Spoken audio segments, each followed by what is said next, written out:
Yes, I, a special one from the CEO, stand coming with the spoon. And your boy, Friday the Southern Band, charges on the beat. On the spoon to get your information. On the spoon to be part of our discussion. Spoon, spoon, spoon television. Spoon, spoon, spoon radio station. Spoon gonna tell you what is happening in Liberia. Spoon gonna tell you what is happening in Monrovia. Spoon gonna tell you what is happening in Africa. Just to spoon you will know. If the children crying for starvation, just to spoon. You want to get a news update, brother, to spoon. You want to know what is happening in Monrovia, to spoon. Politicians want to make their decision, just to spoon. You want to know what's happening in the ministry, to spoon. To spoon. To spoon. You from Vonjema, Maryland, to spoon. To spoon. If you eat kepa, gradually, my brother, to spoon. You got a spoon TV, you got a spoon radio, to spoon. To spoon. You wanna get a news update, to spoon. What? Yeah. Rastafari. Kilibamba, kilibamba, kilibamba. Kilibamba, kilibamba, kilibamba. What I want? Yes, what you about today? Spoon TV. Spoon. Yes, what you about today? Spoon. Spoon TV. Spoon. Back to Josiah Joker. My president. At first, I interviewed him. He said that he will not accept My president. the next president of the Republic of Liberia, which are supposed to be George Weah today, announced by the National Election Commission. Now, Mr. Josiah, your Senate Ambassador Joseph Iman Bouaga just announced that every partisan of the Unity Party should accept the fact that they are loose.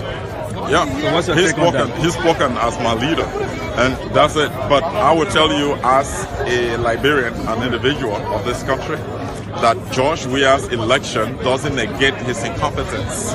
So he's not my president. Joseph Bouaga is So the which one means I not voted going- for. I voted So for which him. means not going by the order of I the Senate. voted for him, and I can vote for him 1 million more times over George Weah. And I've said that even my son, my 6-year-old son, knows that George Weah is not his president, and it's my right as a citizen to say how I feel about what has transpired. We did not lose a genuine election. We did not lose a free, fair, and transparent election. So you are telling me we this lost one- a fraudulent election. So you are telling me this on the run basis, was not free and fair? I know what credible elections are. And on the basis of that, I will repeat, I will emphasize that my president is my candidate, Joseph Iman Bouaga. So for the next 6 years, you don't have for a the next 6 president? years, I'm a professional person. I'll work. I don't have to be in the public sector. I can be in the private sector. I'm a professional person. I will work. And I will not be silent, though. So in this country, we will not embrace brutal dictatorship that would just give precedent in our country. Say that? Where there's incompetence, absolutely. Where there's incompetence, absolutely, that breeds dictatorship. It breeds tyranny. And it's obvious for you to know. That's not a subject of debate. So I am saying here, that's not a decision I made. And so that's not my president. My president is Joseph Iman Bouaga, whom I voted for, and I can vote for him 1 million more times over George Weah. You do not recognize George Weah as a president? Because I didn't vote for him, and I will not vote for him. He's not my president. My president remains my candidate. That's it. Thank you. I'm talking every morning. Then gasoline, the monetary value is 2,150 US dollars. This time they don't give you gasoline coupon in terms of the gallon. They give it to you in a dollar, whether that's $5, $10, $30, or $50. So the monetary value is 2,150 US dollars. When you put these sums together, the US dollar component, it is 15,000. I am not speculating any longer. And I am not saying it is around or close to. I'm not saying it in between or around or on it. I'm giving an exact figure. 15,325 US dollars gross. When you do tax deduction, you come close to 12,000 US dollars every month. Then in addition to 29,700 Liberian dollars in salary, in Liberian dollar component. I believe this amount is too high. It's too high. We should cut it down. And that is why I am taking 5,000 US dollars out of this amount and returning the rest of the money to Monterey County so that the people can determine what they want to do with it in terms of humanitarian and other developmental needs from the 17 districts every month. We'll make that available.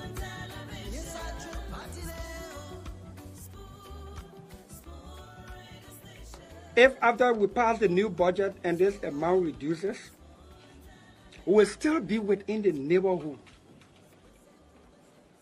of 10 to 12,000, which I believe is still too high. But even if we came at 10,000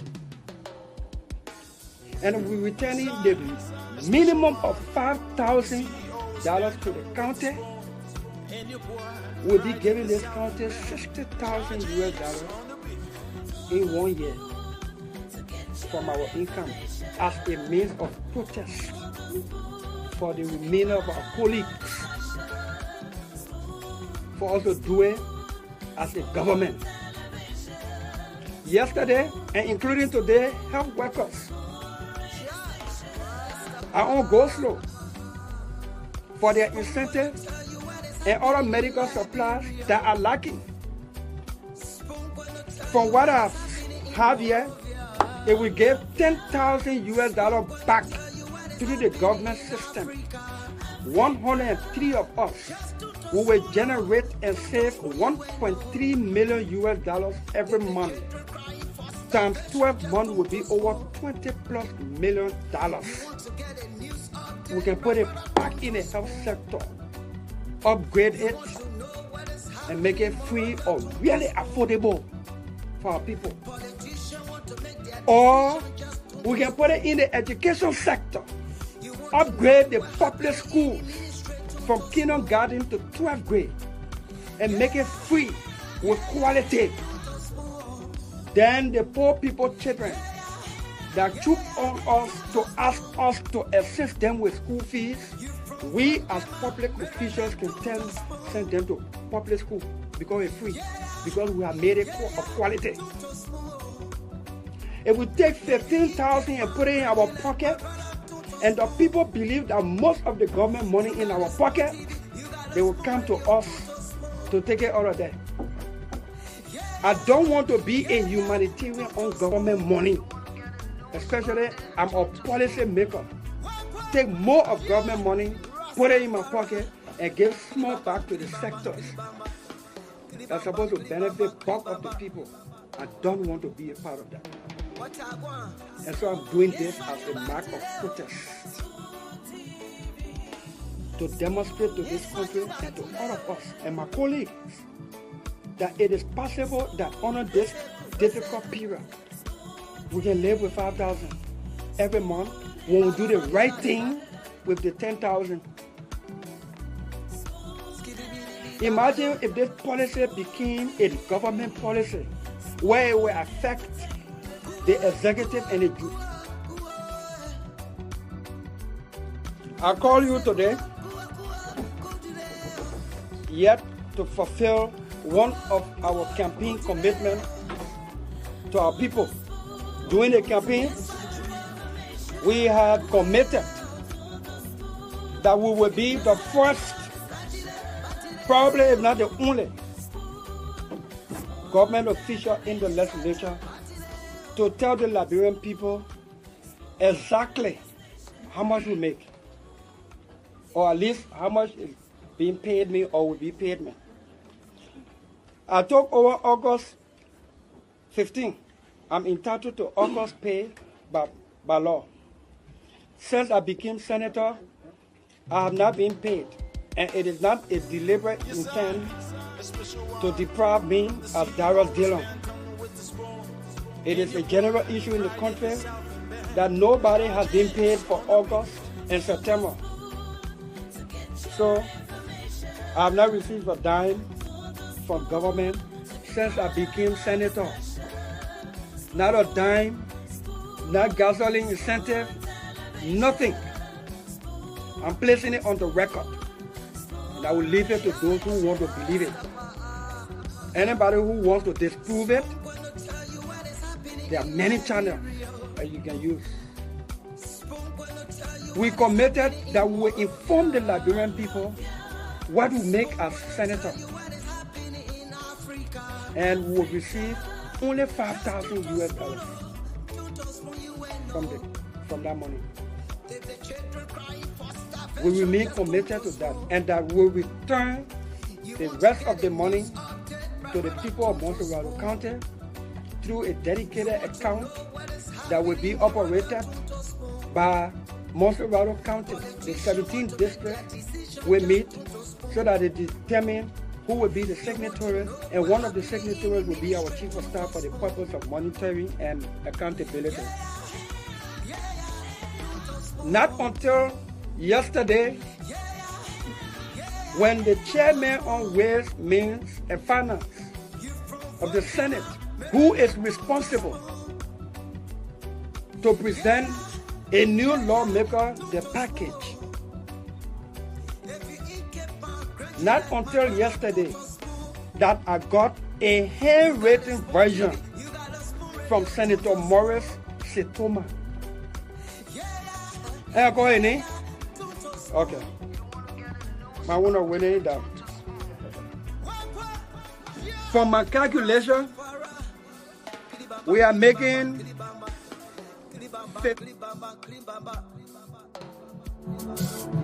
What I want? Yes, what you got today? Yes, what you got today? Yes, indeed, Spoon Radio, Spoon TV, Spoon Entertainment. This is the Late Night Show, the Late Night Politics on Spoon. I want to welcome everyone tonight. Thanks for joining us on the Late Night Show tonight. Many thanks to all of our folks across the world. Many of you joining us via the radio tonight. We appreciate you. Thanks for coming on the show. Thanks to the folks as well who have already started to share the program, and kindly share. You can kindly share the program as you come on tonight. Let's hope we can have a great conversation. A lot happening across Liberia. The Late Night Show is where we get to talk Liberia. We discuss the issues here, and of course, provide you the opportunity to have a say on those different happenings across the country. So thanks for joining us tonight. My name is Nelson Colette, and we're going to have the rest of the team coming on shortly. But just while we try to bring them on, let me recognize a few of you in the comment section tonight. I see Sewo Matadi is here tonight. Thanks for coming on. Arberly has joined us tonight. John Arberly, thanks for coming on. Abraham Amaraduna is joining us from the US tonight. I see Konik Nimpa has come on as well. And thanks to all of you joining in tonight. I see James Wheeler is here tonight. Thanks for coming on. And kindly share the program. Emmanuel Foley III has joined us tonight. I see Eric Miguel. Mr. Miguel, thanks for joining us tonight. Joseph Colley is here as well. Hipko Kazi has joined us. Nathaniel K. Hill is here tonight. Thanks for joining the program. Keep sharing the show as you come on tonight. So thanks to everyone for joining us. Let's hope we can have a great conversation tonight. Bob Greaves is here. Marcos Jaspart has joined us. Abu S. Kamara is here tonight as well. I see Fola Jala has joined us. Godwin Wiado is here tonight as well. Thanks to everyone for joining us. David Wokolo has joined in. Arthur Johnson is here tonight.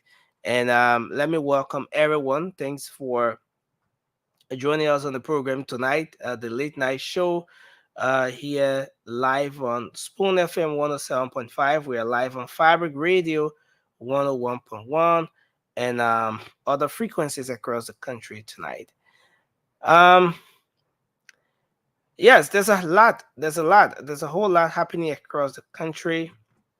And yes, let's hope we can keep the national discourse on. Let's hope we can get the conversation going on tonight. With the too many things happening across Liberia, everyone is concerned about the well-being of the country, and everyone wants to know what's happening with Liberia. Um, who are those that are in charge? What are the policymakers doing? What are they saying? What are the different issues that are of concern to them? And of course, we are here tonight to discuss just those issues. And I want to welcome everyone um, to the program tonight. Well, let's begin the conversation by looking at some of the happenings, some of the issues across the country. Most of you are aware that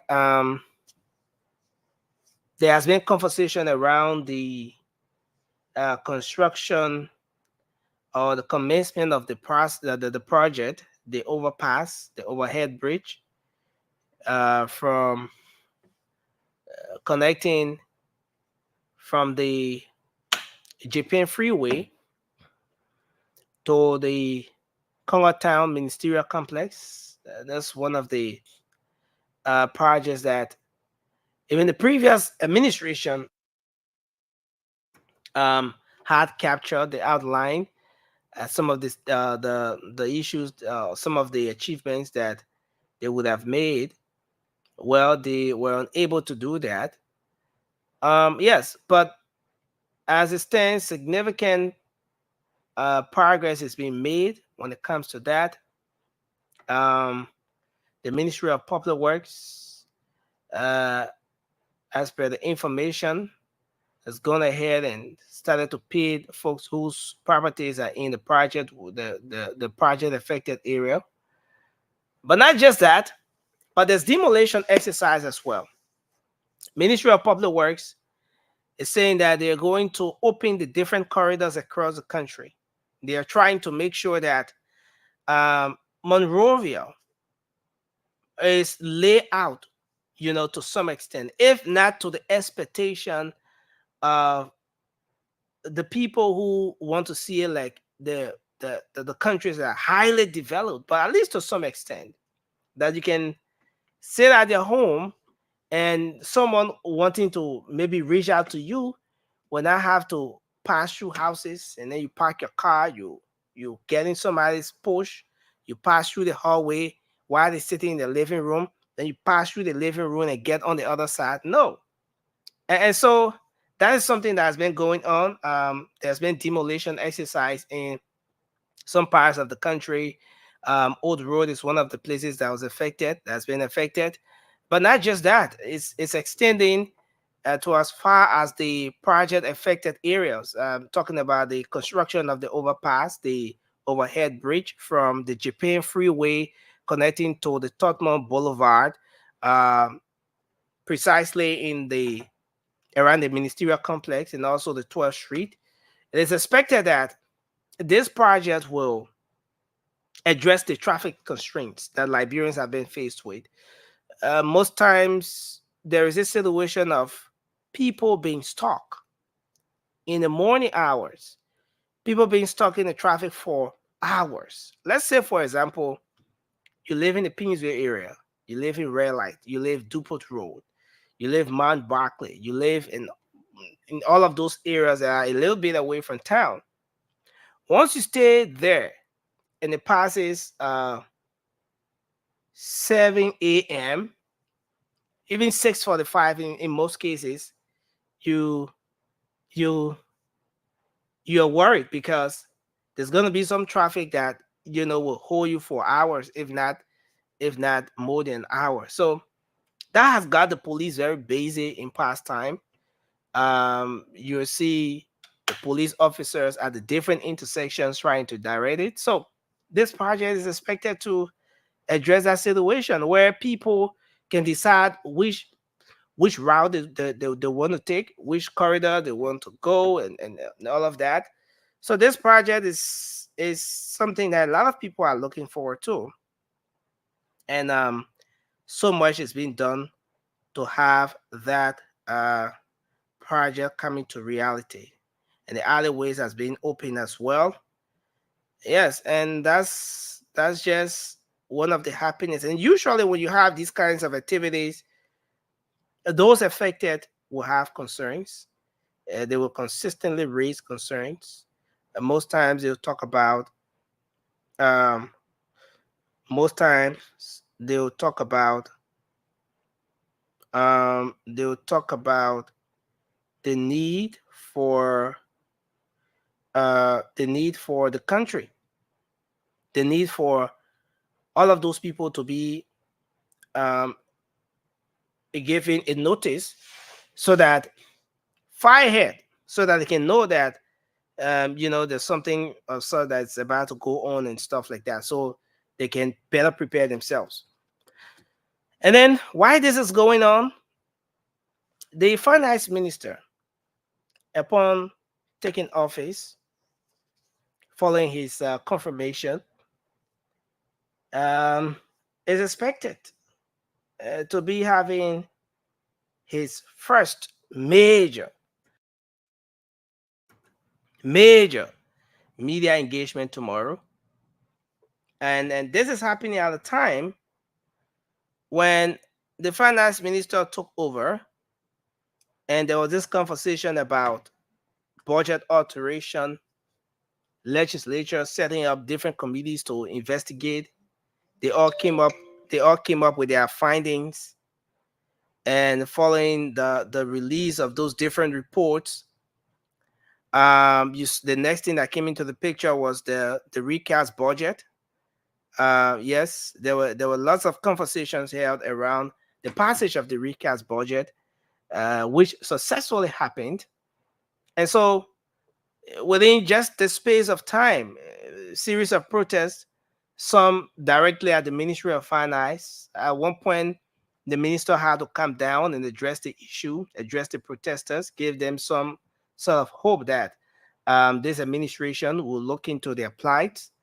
And so he's expected to address the media tomorrow, to throw some emphasis on the economic situation in the country, how it looks like, what is it like, what sort of hope does uh, the current situation present for the Irish Liberians who are looking forward to seeing this government make progress so that the individual lives can be improved.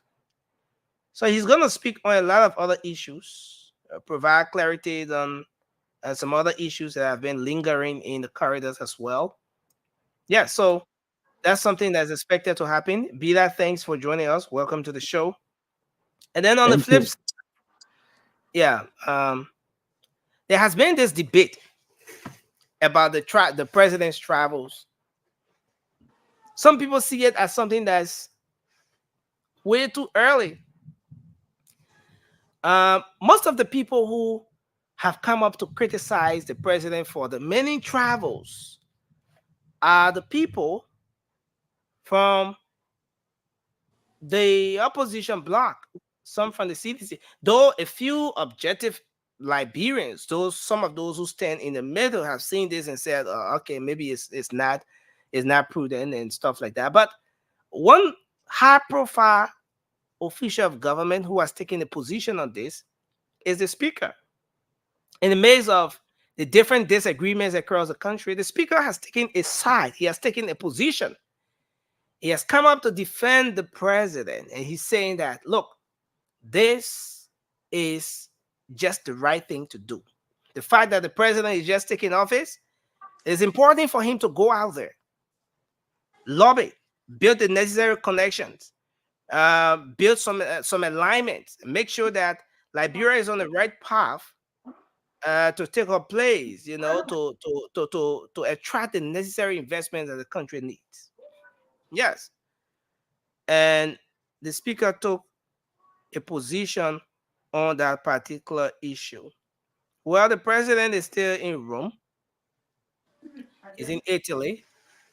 Um, and Liberians in that part of the world, upon hearing that the president is in Italy, they decided to engage.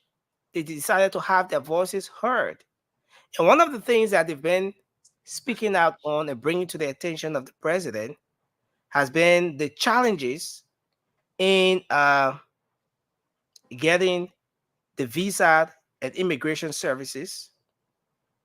Um, they have said that this is something serious, and the president, on the other end, has assured them, though, that the issue will be addressed.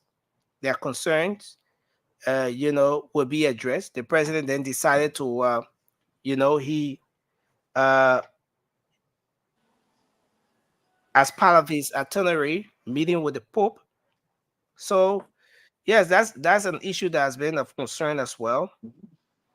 And yes, there was information out early today about the resignation of the LRA boss, Mr. James Double Jala. Well, he came up to clarify, to debunk. There was a statement on the LRA handle, social media handle, where they said that it's not true. The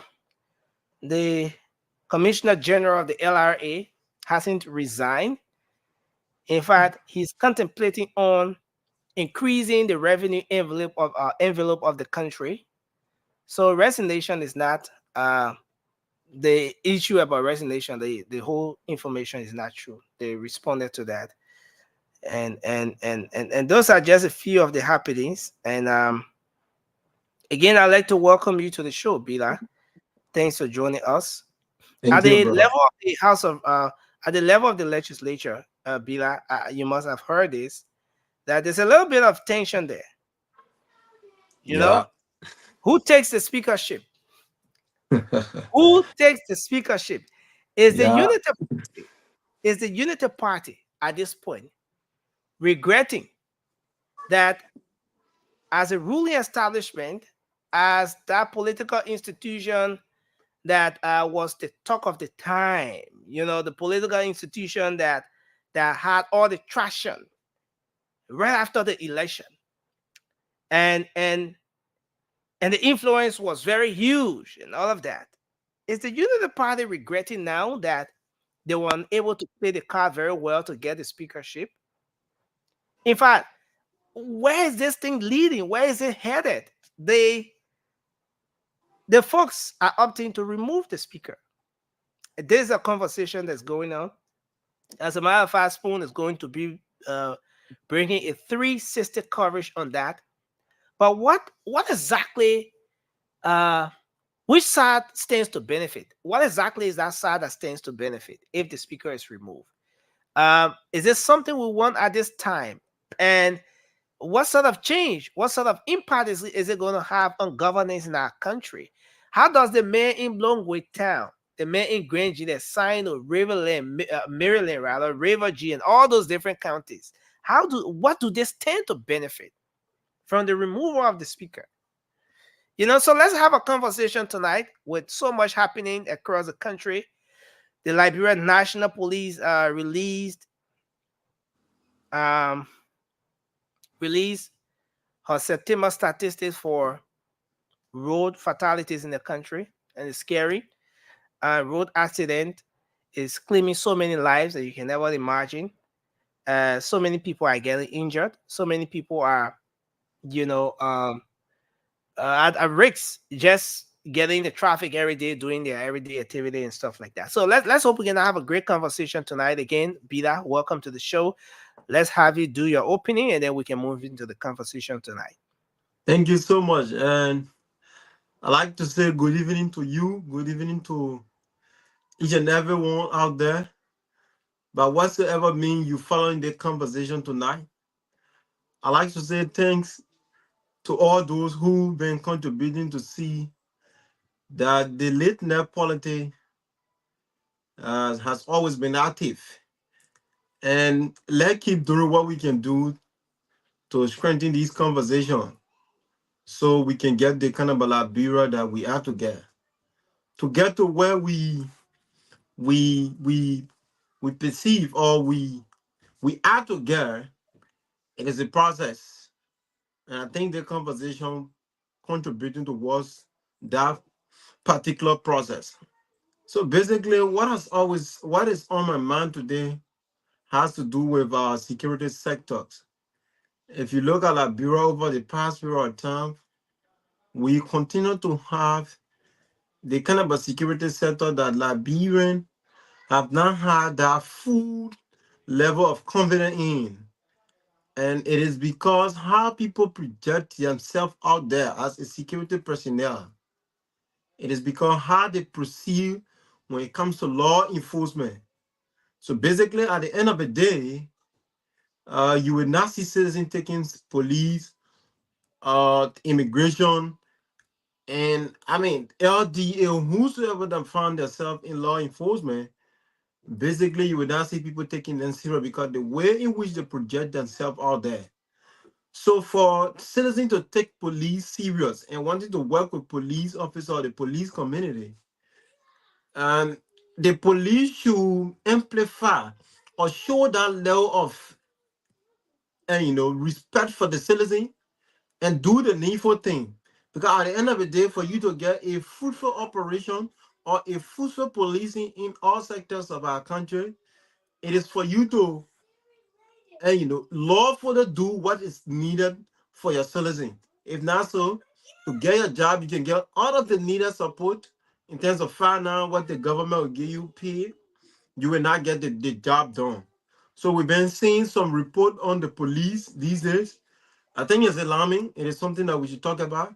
And the police to take charge and do the needful things. So I just thought to do that in my opening so as we get in the conversation. But thanks to all those who take upon the time to be here. And like Nazim can always say, share the conversation so everyone can be part of it. Thank you, Nazim, for having me. I'm glad. Yes. Again, thanks for coming on. Like you said, it's important for this for the folks to share the show. I see George is saying that you enjoy yourself tonight because there's no opposing view. I don't know if that's true. I don't even know where Joe's coming But, from. but you know, But anyway. but it's very important, and I want us to start the conversation here about this whole debate on um the the president's travel. I mean, there's a whole lot to talk about. There's a whole lot to talk about. But let's look at the speaker's position on this. Let's look at uh, the clarity and the pieces of information he tried to provide around this.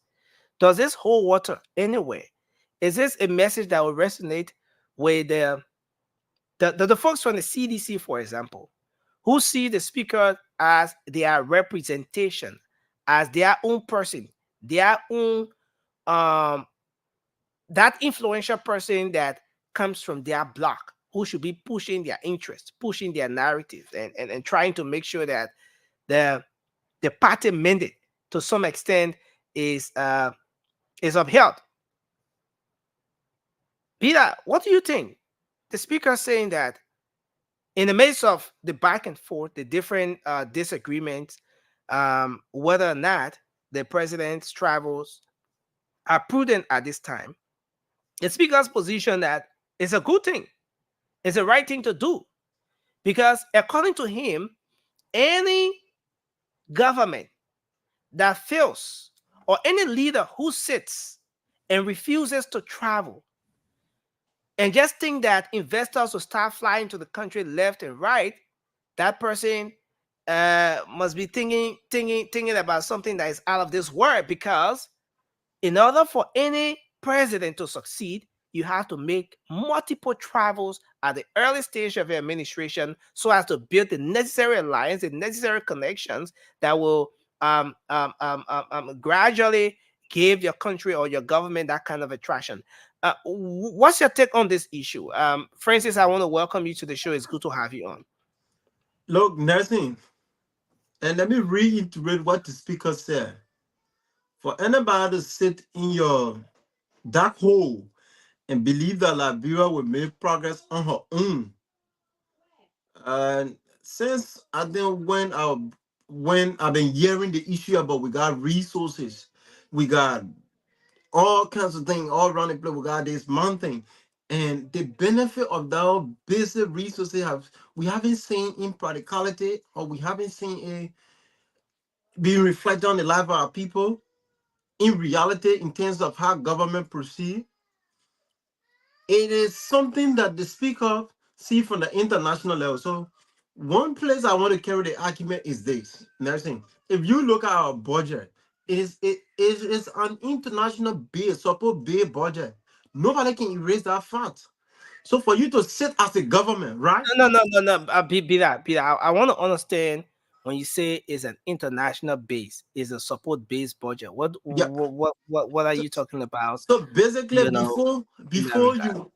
you in various sectors like agriculture, you talk about agriculture, you talk about education, you talk about uh, um, um, I mean all aspects of our country.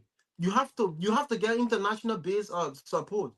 If you're not over there making your kids to those who's supposed to support you in the various sectors to because there's one thing you can erase. We cannot sit in our country and get all of the money that in our budget. I know it should be 700 million or how many million that 738.8. thank you. We cannot sit in our country to get that money. So basically, if you look at those big very international support, international travel, it is in relation to getting what you have to get So to run so the so country. so So Swari, are you saying you agree with the points that the speaker is pushing here, because the president's travel is going to add on, is going to create the avenue where is going to have an addition to the national budget? Is that your point? Is that what you think? that is one factor. And the other factor is if you look at how Liberia has been, and I mean, disrespectful, let me say in that funny manner, in the past 6 years or how many years those guys was there for, you're gonna know that we lose a lot of respect as a country. But So Bina, let's put it this way. to gain those Let's put it this way. The folks on the other end, someone listening to the radio or watching the show right now may just be thinking, okay, how about uh creating that environment where locally we can boost revenue generation? So you take, for example, the LRA at this point is talking about going far. It's saying that they've gone far beyond the target set. They've gone above 500 million. They're in 513 million that they've generated just domestic revenue, just on the taxes that people pay at for those different taxes that people pay across the country, whether it's the different companies in the country and all of those people. LRA is saying that they've gone above their target. Now we're not running a fiscal year anymore. We're running a calendar year, talking about a budget year. So it's from January to December now. yeah. But if we can be in October, somewhere around the middle of October, and the LRA is saying that they've gone above their target, it speaks volume. Peter, the argument on the other end is that, look, you don't need to make multiple travels. You can remain here. You can remain in country.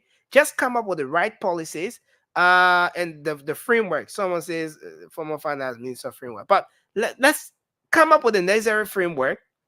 Make sure that you empower the LRA. Make sure you empower the different institutions. Make the private sector more attractive, and you don't need to travel with the resources and everything we have. So basically, nothing. If always when the president throw you have a bilateral, conversation or bilateral meeting. It is not Yeah. only about one factor. That is one factor I explained. It is not only about getting the initiative to support a budget, right? You got to know that there are certain areas like bro lost recognition. Like bro don't have that kind of a respect. So the president is rebuilding that kind of a relationship that you have to be. It's necessary in diplomacy. So most of these conversations sometimes center around has Labro has been, Labro has not been respected. They want to, renew the business relationship so that investors from those various countries can come back to our country to Thank you. to come back to our country and invest. And one thing there is game that people don't really look at the argument or the conversation you bring talking about why can we look at locally? I support that argument. And we have to look at the private sector. All of the time, we just squinting everything to government, government. If we have more people invest or the government investing into the private sector, where more people into the private sector, then a lot of burden will not be on government. Okay, so In terms of Bila, fees. just to move to Francis on this one.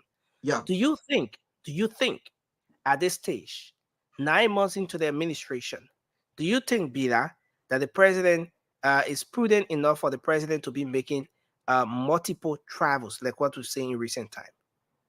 Oh, most definitely. It's very prudent for the president to make each travel because it is something that beneficial to our country. No, most of the time we just say, what is the president bringing back? No, come on. Most of the international travel is not about what you just bring back. Those are feature based. Those are things that those are travel that you're going to see the benefit to your country, not immediately. In some Okay. instance, you're going to see Long-term gain, you're going to benefits, see. the benefits will come. I want to hold you there a bit. Let's hear from Francis. Francis, your take on this issue. Welcome to the show. Thank you, Nelson. It's good to be here. Good morning, good evening to everybody. Yeah, Mhm. Nelson, I don't know. I mean, I came on in the middle of the discussion, but I know you were talking about some of the training issues concerning the the police situation, Now, the speaker. at this stage, we started the conversation with the whole debate on the president's travel. Right. Okay. There are two sides to this thing. One side is holding on to the aspect that has to do with the travel not being necessary. And quite recently, in the midst of the back and forth, the speaker came up to make his position clear. He thinks that it's prudent for the president to have multiple travels, and his reason for that is for any new government to succeed, for that government to thrive, there's a need for the president, whoever the president is, to reach out as often as he can so as to build the necessary connection. But there are folks who say, no, we don't need that. Let's boost our revenue generation. Let's make the private sector attractive. Let's make sure that those concessionaires in the country, those different concession companies can live up to what's in the mineral development agreements and all of those things, and we can thrive. We can make progress. Where exactly do you stand on this, Francis? Well, Nelson, first of all, I would say yes. Is traveling is a good thing. You need to go out there. You need to lobby, but also you need to show the people that you are going to beg for their money that you are serious about maintaining the money and flipping it. In business, they flip the money, not just bringing money into a rotten system where that deep hole, that dark pit, where any time money go into it doesn't come out. And that Liberia right there. Since the post-war Liberia, billions of dollars have come through Liberia. What do we have to show for it? All of our past presidents, two presidents since the war, combined billions of dollars, nothing to show for. The people are still suffering even more than when Charles Taylor was in the country, when war was in the country. So yes, he should travel, but what is he showing the people? What policy is he putting in place in domestic policy that should the international community? Oh, the man is a reformer.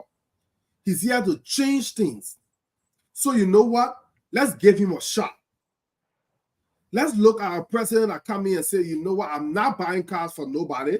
I'm not buying gas slip for nobody. I'm investing all this money into security, into healthcare, into education. But When you listen, go and beg Francis, people for money, do you they really still, think it's workable that way? Is huh? it possible that way? Is it possible to have it working that way? Like the way you're trying to outline it. Okay, we're not buying car, we're not buying gasoline, we're not giving gasoline. It's this Yes, I don't is mean those specific things. What I'm trying to say here is a domestic policy Mhm. will ring, will sound louder and alarm out there. Because the people that you're going to ask, they're not just blind.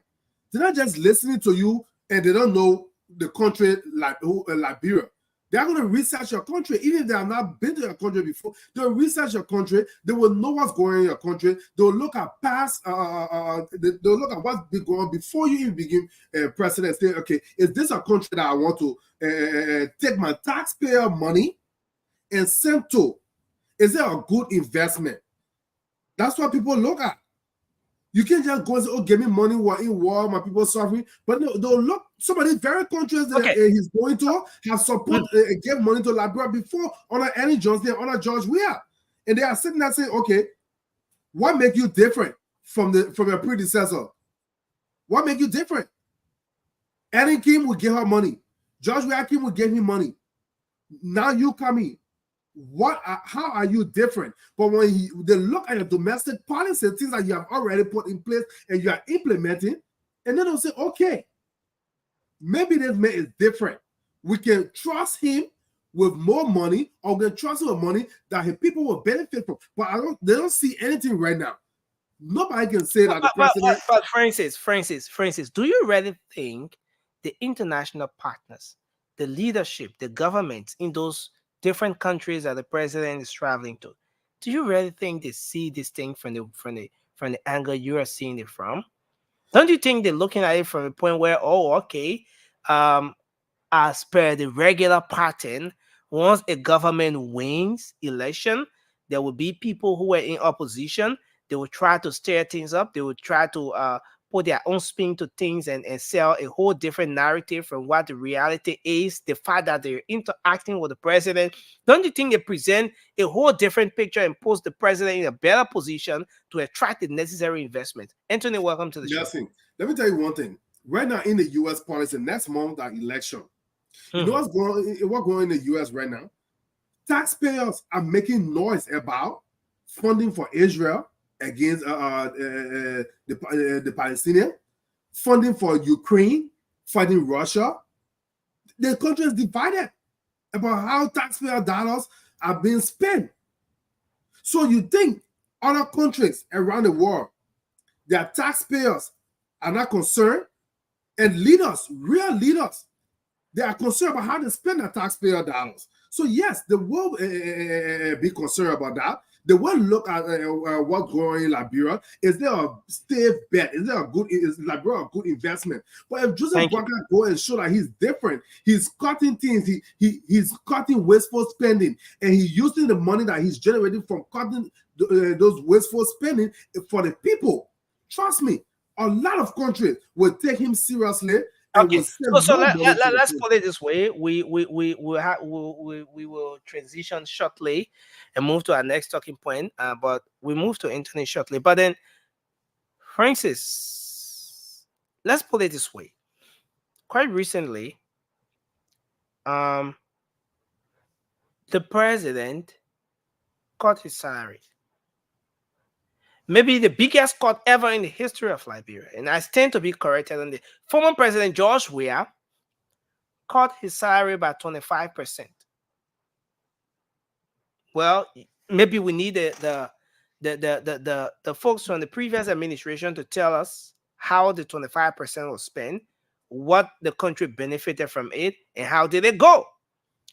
Former President George Weah declared his asset, but he didn't make it public. Asset declaration, publishing your assets, though it's not required by law, is one of the issues that points to transparency and all of that. Now, we're not making any comparison here, but I'm just trying to push a point. Now, you come to this government, This president, last administration was 25%. This administration is 40%, Francis. And then you talk about asset declaration. This president published his asset. Don't you think the international partners, if it is anything about maybe, okay, are these people, is this president really ready for business? Does he mean what he say? Don't you think that these things are going to put the president in a better position? And where do you stand with the points that the speaker is making at this particular time? Nothing. It's a good thing, right? But first of all, before we even go further, how much is the president salary before cutting 40%? The 40% is monthly, right? Is it 40% monthly? The president has a yearly, I'm sorry, I couldn't hear nothing you are saying. It was 40% off of his yearly income? Yeah, 40%. Okay, so what is his annual income? I don't know. I'm asking. He makes $93,000 a month. Multiply that by 12. So 93,000 times 12 times that 1.1 million times Francis. I know where you're going, Francis. So he took 400. Save us a whole perfect map. Save us $1.1 million. He took 446,400 from that money. Liberia people think that plenty of money, right? But the balance of his income is more than what President Biden making in the U.S. So, Francis, I want you to look at that. Francis. Nothing. Let's not gloss over this thing because our property in Liberia is funding, is money. And telling people about his office budget, which is 23 million. No. Anthony, you're not interrupt the show. Anthony, you just came on the show. I haven't welcomed you yet, and there you go. You're trying to interrupt. But I'm gonna leave you a bit, Francis. No, before we go, I want to leave you a bit, Francis. No, because we can't just sweep on it right. Like people say, oh, they may take 40% of his income. 40% of his income, still, the balance that he takes on a year, still more than Joe Biden when he coming to beg for money every year. Thank you, Francis. Let's take Anthony. Anthony, your take on this particular issue. I was only helping my brother Francis. You were striking a serious point. I was only helping my brother Francis with the numbers as well. So I came on and I heard about the president's travel, and that's the topic we're on. Is that correct? Mm-hmm. Yeah, so yeah. There's been inevitable that the president cannot, neglect. Number one place is the United Nations, obviously. Liberia is a founding member of the United Nations. The president has to be there. I know on 2 occasions during Ellington, then Vice President Joseph Imambwaka represented Liberia there twice. But the travel is just too much, Nelson. I want to join my brother Francis here tonight. The travel is too much. Look, I didn't say the travel was too much. I said it was necessary, but domestic policy is matter. I didn't say the travel was too much. The travel is necessary. I said I agree with you on the domestic policy. Let me specify. I agree with you on the domestic policy. So the travel is necessary. Certain travel, not all of the travel, but certain travels are necessary, right? But let's face it. When President Bouaka came into office, he tried to separate himself from his former boss, from Madam Salif, right? With that interview on VOA, that no business as usual. It caught international community attention that, oh, this guy want to be different. He want to distinguish himself. He had the opportunity now to set himself aside, right? Second thing, the War Crime Code Initiative, right? Setting up the War Crime Code Initiative. Those 2 things spark international community attention. Declare your assets and say everybody else will follow suit, right? And then afterwards, things just start falling apart. Nelson, when a leader set an example on 1 or 2 persons, everybody else in the room has no choice but to follow the leader. When you are a leader, your subordinate will always test your resolve to know if what you are saying, you mean it or not. Certain school, by the time the principal appears, everybody know the principal there. Certain school, the principal is there. Whether you there or not there, nobody even know that the principal is there. What's the difference? That particular principal has set himself or herself aside and raised the standard. Certain parents don't talk. They only do eye contact with their children. That's it. They know what time it is. They don't make no noise. Just that eye contact. They know what time it is.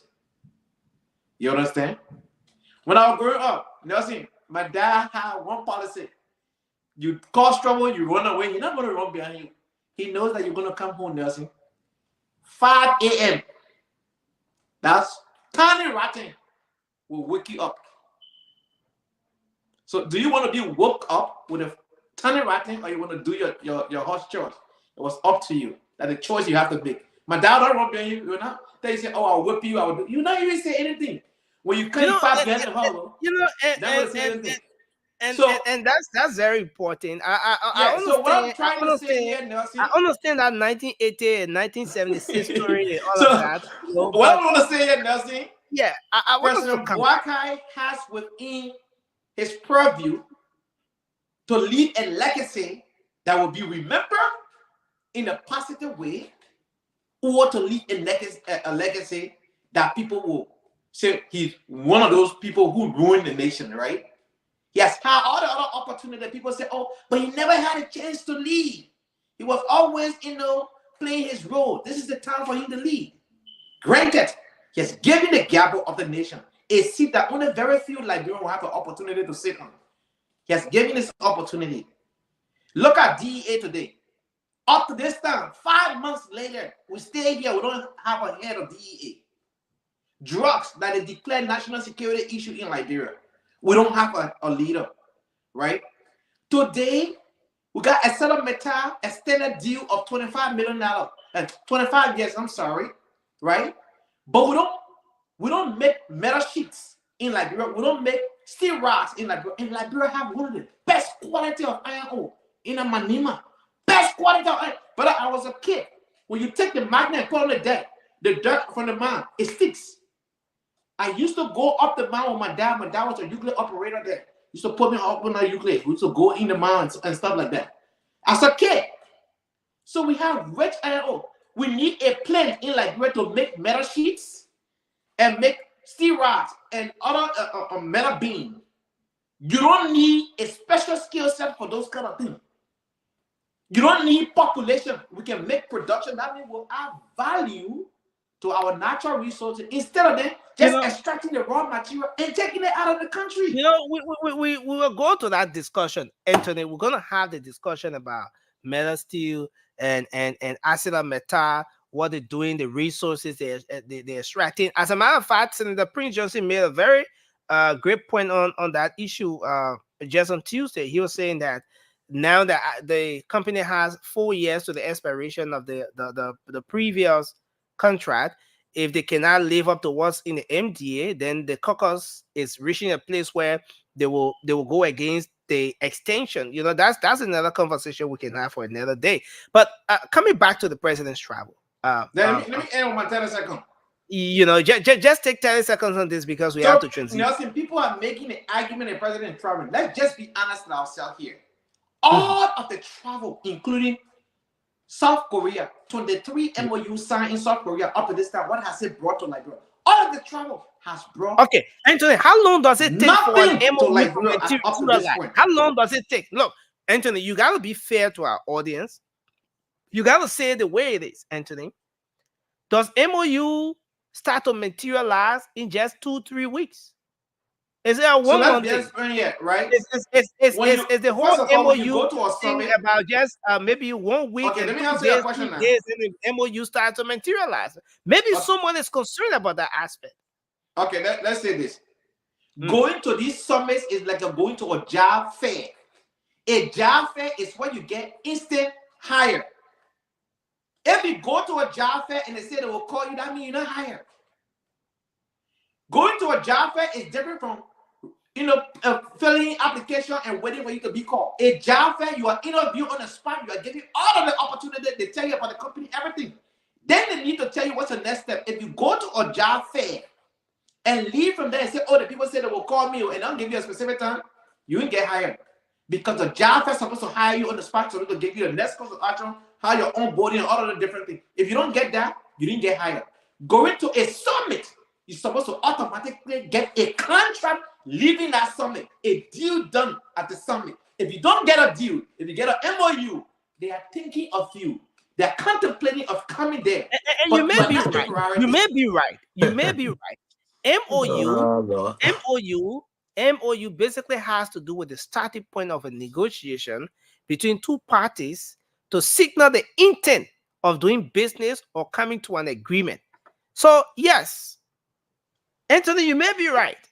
Talking about I am right. MOU and Not all of maybe. that. That's why So, when you go to this summit, I can need and countries that got again, contracts that Ghana Man, I don't Anthony, believe got again. contracts, okay, thank Kenya you, got thank contracts, you, Ivory Anthony. Coast got contracts, what's the name? Sierra Leone They I got want to hold you acknowledging there. I mean, the you. list Thank goes you, Anthony. on.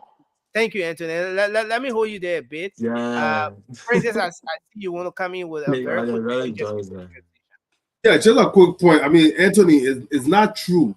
This you can't compare the president travel to these summits and stuff like a job fair. That's not true. Even job fair, right? Even job fair when you go to it, when they at the job fair, because I've conducted numerous job fair. I pay higher the job fair, the pay to myself. Hold up now, hold up. You go to job fair, you interview people there. It's instant interview. Job fair is where people go and fill out the application right there interview. But then you actually go back. That the companies go back and evaluate all of the applicants that they evaluated and call those people that they want, that they're interested in. It's not instant hire at a job fair. That's not true. All right. Let me clarify Do they this hire again. some people off of Nelson, job fair? Nelson. Anthony, I did not interrupt you, please. Do some people get hired at job fair? Yes. Some people do get hired, and some people get called back in the future. So don't make it sound like, oh, when you go to this summit, either you get the funding right then and there, or you get nothing. That's not true. Nelson, 10 seconds, please. You know, when you go Anthony, to a job fair, we have to transition. They are looking for the best of the best candidate for each position. The best of the best candidate of each position. If that company pick 10 person in different roles, they will call those 10 people back and follow with them. The rest of the 100 people that go there, they don't care about them anymore. They focus on those 10. So if you were never picked to be that top 10 of the company, you didn't get hired. But how your job fair analogy making sense? I want to hold you guys there a bit. What about analogy bring up? I want to hold you go to a summit. You gotta come look, from there with contract. guys. Anthony, sorry, I have to mute you guys a bit.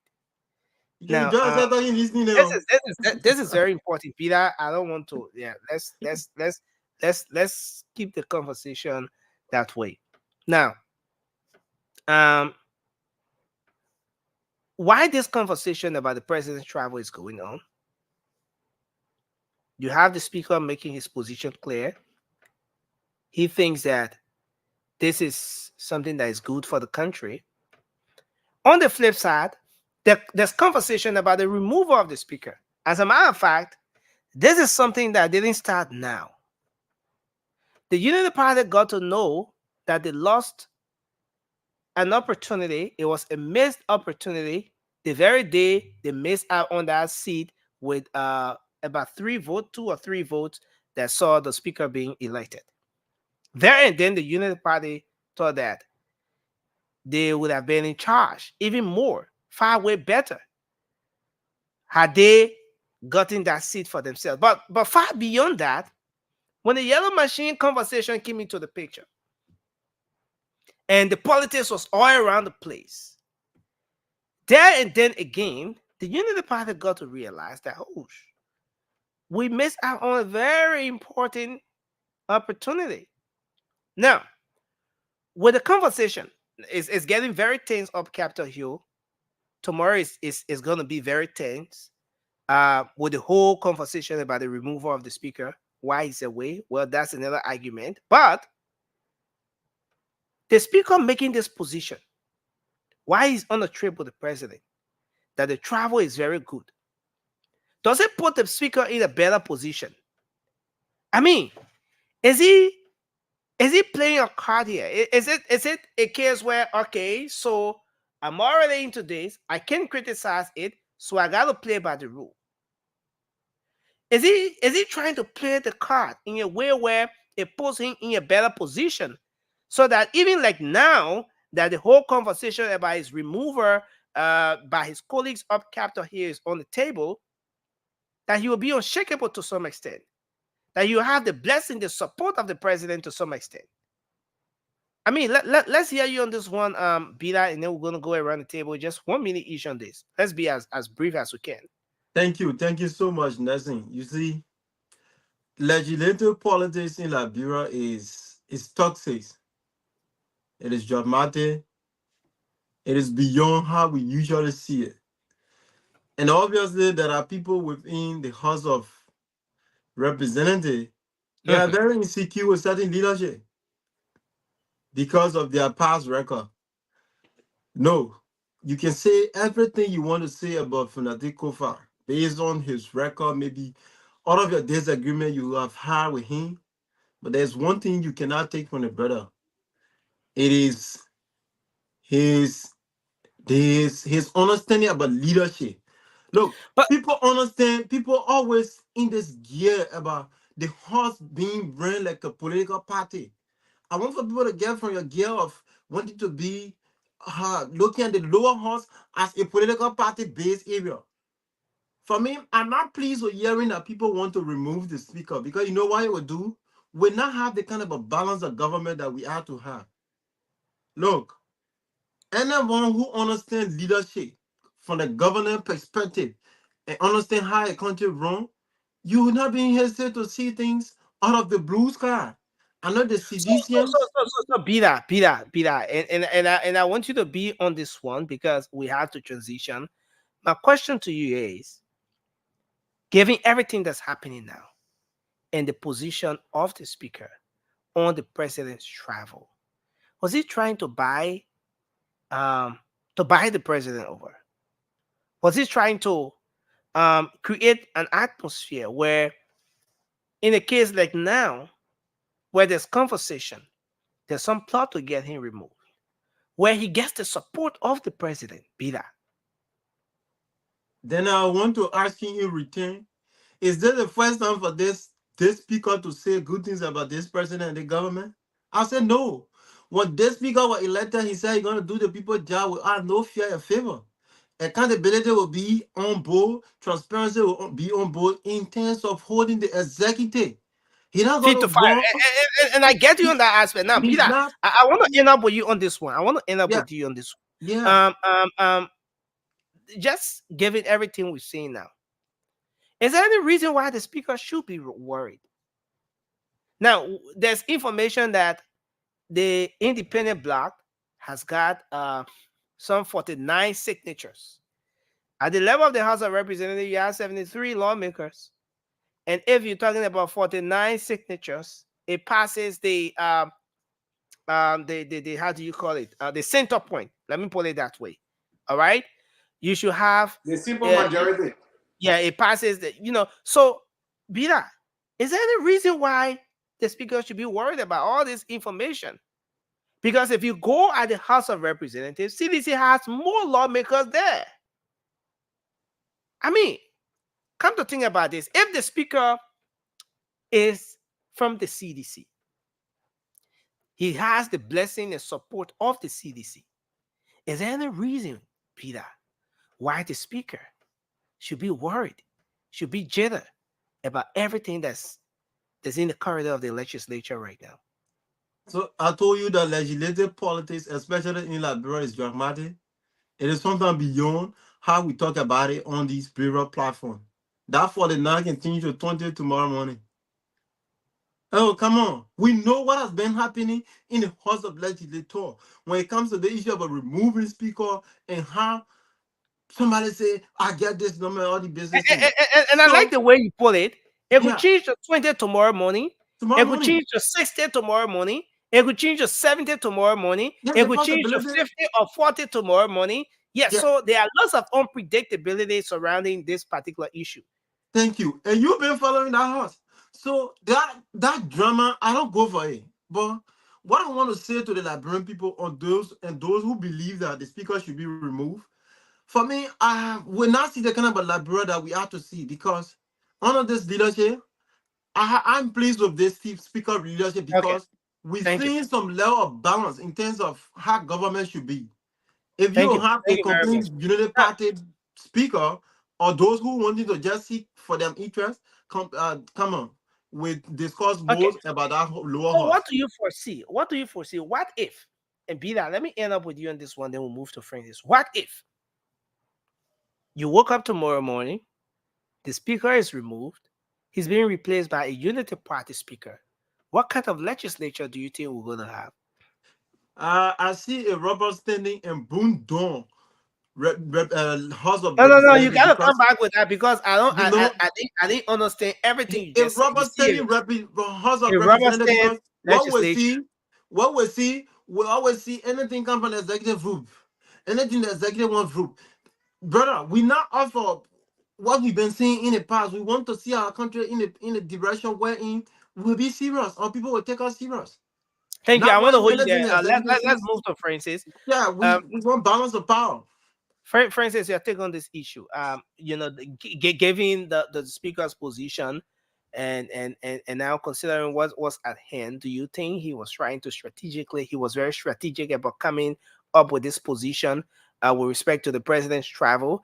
And what do you make of what's in the corridor now about his removal? Is there any reason why he should be jailer in the first place when the CDC has the numbers at the level of the House of Representatives? I mean, nothing for me. My feeling about Fernando Kova even being a representative is not it's a secret. But Liberia will be Liberia, where a convicted felon who serves prison time for financial crime can go and be the third most powerful man in the country. But so far, if we put that aside, so far since he took the gavel of the speakership, he has been balanced, in my opinion. He has been balanced. So sedition, as you can see, even outside of government, they are trying to be disruptive to the country and things like that. So they expect Fernando Kova, as member of their party, to also be a stonewall to the president's agenda. But because he's an intelligent man, regardless of how we may feel about him, so he's trying to be balanced, he's trying to do the work of the Liberian people. But sedition want him to be this disruptor that will just cause havoc on Capitol Hill. Then they will think that, okay, he's our guy. But that's not what happening, so they want to move him. But now let's think about who are they going to replace him with when they move him? Are they going to replace him with Thomas Farah? Are you kidding me? Even Richard Kuhn is not even fit to be a speaker. So who are they going to replace Fernando Kova with? It's a shame that why do you think Thomas Farah or Richard Kuhn is the two individuals are not fit to be speakers? How are they different from Speaker Kofa, who is there right now? All right, first of all, Richard Kuhn, who knew about Richard Kuhn before even this past time? I mean, yeah, people voted for him to be representative, but when we talk about policy makers and people that were vocal on Capitol Hill, being for whatever reason that we may disagree with. But again, maybe someone may want to ask a question: who knew Councillor Fonati Kofa prior to becoming a deputy speaker? Who knew the name Fonati Kofa at the legislature? No, but what was the influence like at the legislature? What was the track record like at the legislature? He became a lawmaker. Yeah. No. I mean, even in the process after being elected and stuff like that. Maybe you want to go back a little bit to before he became lawmaker. I want to get something up here. Go ahead, Francis. The man's a counselor. The man's a lawyer, right? The man's a counselor. He's well known. Like I said, for me personally, I believe he's not so even be anywhere near Capitol Hill. Anybody with criminal background should not be making laws in our country. But hey, Liberian people say one rogues, let put in there that then will take. But this particular guy, he's doing the job of the Liberian people. But seditious and other people, United Party already did not want him to be speaker. So it's to their advantage to see that a bunch of seditious want to maybe collaborate with them to remove him. But why though? Why? Ask yourself why. Is he stonewalling? No. What people were afraid of when they vote before the speakership election is not. We don't see it. We don't see political blocking or stonewalling anything that comes to the floor. So now he's speaking the truth. The travels are necessary. The travels are necessary. The president needs to go out there and lobby for hopefully a year or two from now or a few months from now for funding to come. Look at what he's talking about agriculture, $50 million possibly coming to the country. Other people say, oh, CDC put that stuff together before, whatever the case may be. But we are hoping that this travel will bear fruit. But my thing is, do not just move the man because he's doing what the Liberian want. He's not out here disrupting like CDC doing in the street. And he doesn't want to allow the spill into the Capitol building. So now they want to move him. That would be bad for our country. It's not right. Thank you. Anthony, let's hear you on this one. Well, the speaker, circumstances are ongoing that they want to remove the speaker. Nelson, this thing is a whole, situation with, 2029, right? People 2-4. There's also the national budget of 2025. These guys who are planning to remove him now, it's true that, let me just say this, it's true the budget line and concession deal, politician can embezzle money. It's not a salary. They can't go take another person's salary to embezzle it. But the concession deal, these, big projects that come in, or budget allotment, that where they put in things and get a kickbacks. And the way Funati is going on this particular issue, especially when the situation with the fingery document and budget happened, the way they went about it, they knew that he's not all for what they're doing right now. This guy is looking ahead. You see, he's not trying to be one-sided. He's trying to be on the executive side, on the judiciary side, on the legislative side, because he's playing the role of a speaker. This man's a 10-man command, like Francis said. Something like that, with his background, not supposed to be over there, but it's Liberia, right? But let's accept it. He's the speaker of the house. He's the 10-man command. If the vice president can't function, the vice president is able to take the lead, he's the 10-man. Automatically will become president of the country by constitution. So he's not an ordinary man. So he has to balance the equation on all sides that it will fit him. For me, I think somebody said it on another network today that Funati need to brag about his record. We don't know what he has done since he became speaker. We don't know his record. He needs to display his record and say, yes, what I've been able to do since I came into office, and yes, where I'm going to take the country. Let the ordinary people know about what he's doing. And then those ordinary folks will also pressure their leader from their counties and say, hey, listen, don't go against Funati. When you go against Funati, we too will go against you. That kind of thing will happen. Then he will stand a better chance. But if you leave it quiet and nobody know what he's doing, then in Liberia, the people don't vote on things. That money can change hands. By the time money can change hands, all that numbers on the other side, number on the other side, it will go. Another thing that is working against is because there is a rumor out there for Funati want to run for president, right? And the Senate already have 2 blocks. The House already have 1 block, which is the Funati Kufa group. In the Senate, the Young Kanga Lawrence group and other people, and the Americana group and other people. So, I mean, these things are not hitting agenda. So they try to position themselves so that in the future things will work on our behalf. So politics will always play. Politics will never be out of it. It's give and take. So you got to walk a fine line. And I think, yes, he's doing one aspect where he's trying to work on all sides. But another thing he has to do is to communicate his accomplishment as a speaker to the general public. I don't know. Nelson, you assigned to the legislature, especially the Senate. I don't know if you hear anything about the accomplishment. They don't have a website that we can go to find all of these things. So, I mean, he needs to communicate that, right? For us to know he's working. But, I want to end on this. People keep writing in the comment section talking about the president travel is necessary, the president bringing this, bringing it. Let me just say this to you. The Liberian man tonight and the woman or the boy or the girl who going to bed hungry, who does not have a job, who does not have anything for themselves, they travel, not bringing anything. Every time that person can go out, that money being spent, money being put in his pocket, extra per down. Now a salary for him every day.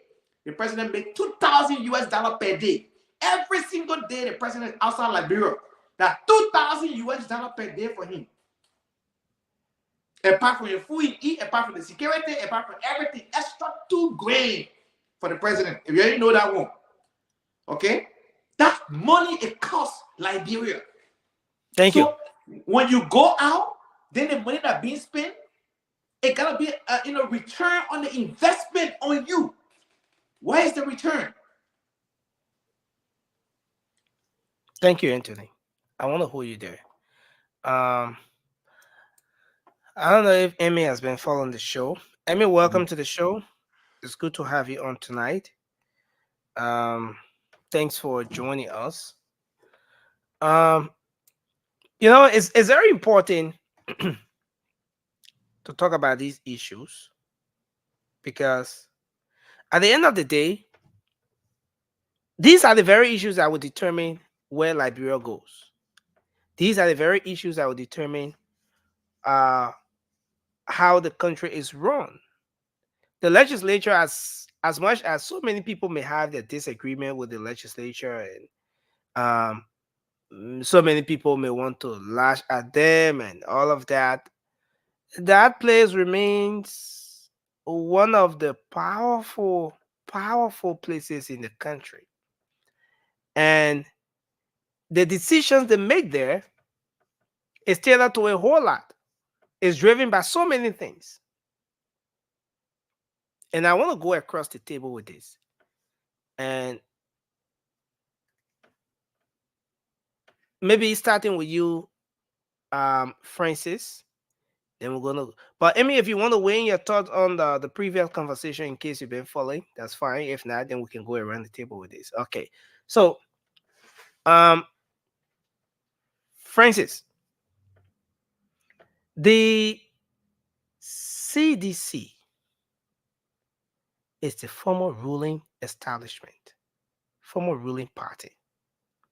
Very powerful, very influential, steered the affairs of the country for 6 years, was able to produce a very good number of legislators at the House of Representatives, and even at the Senate. Now let's do this. If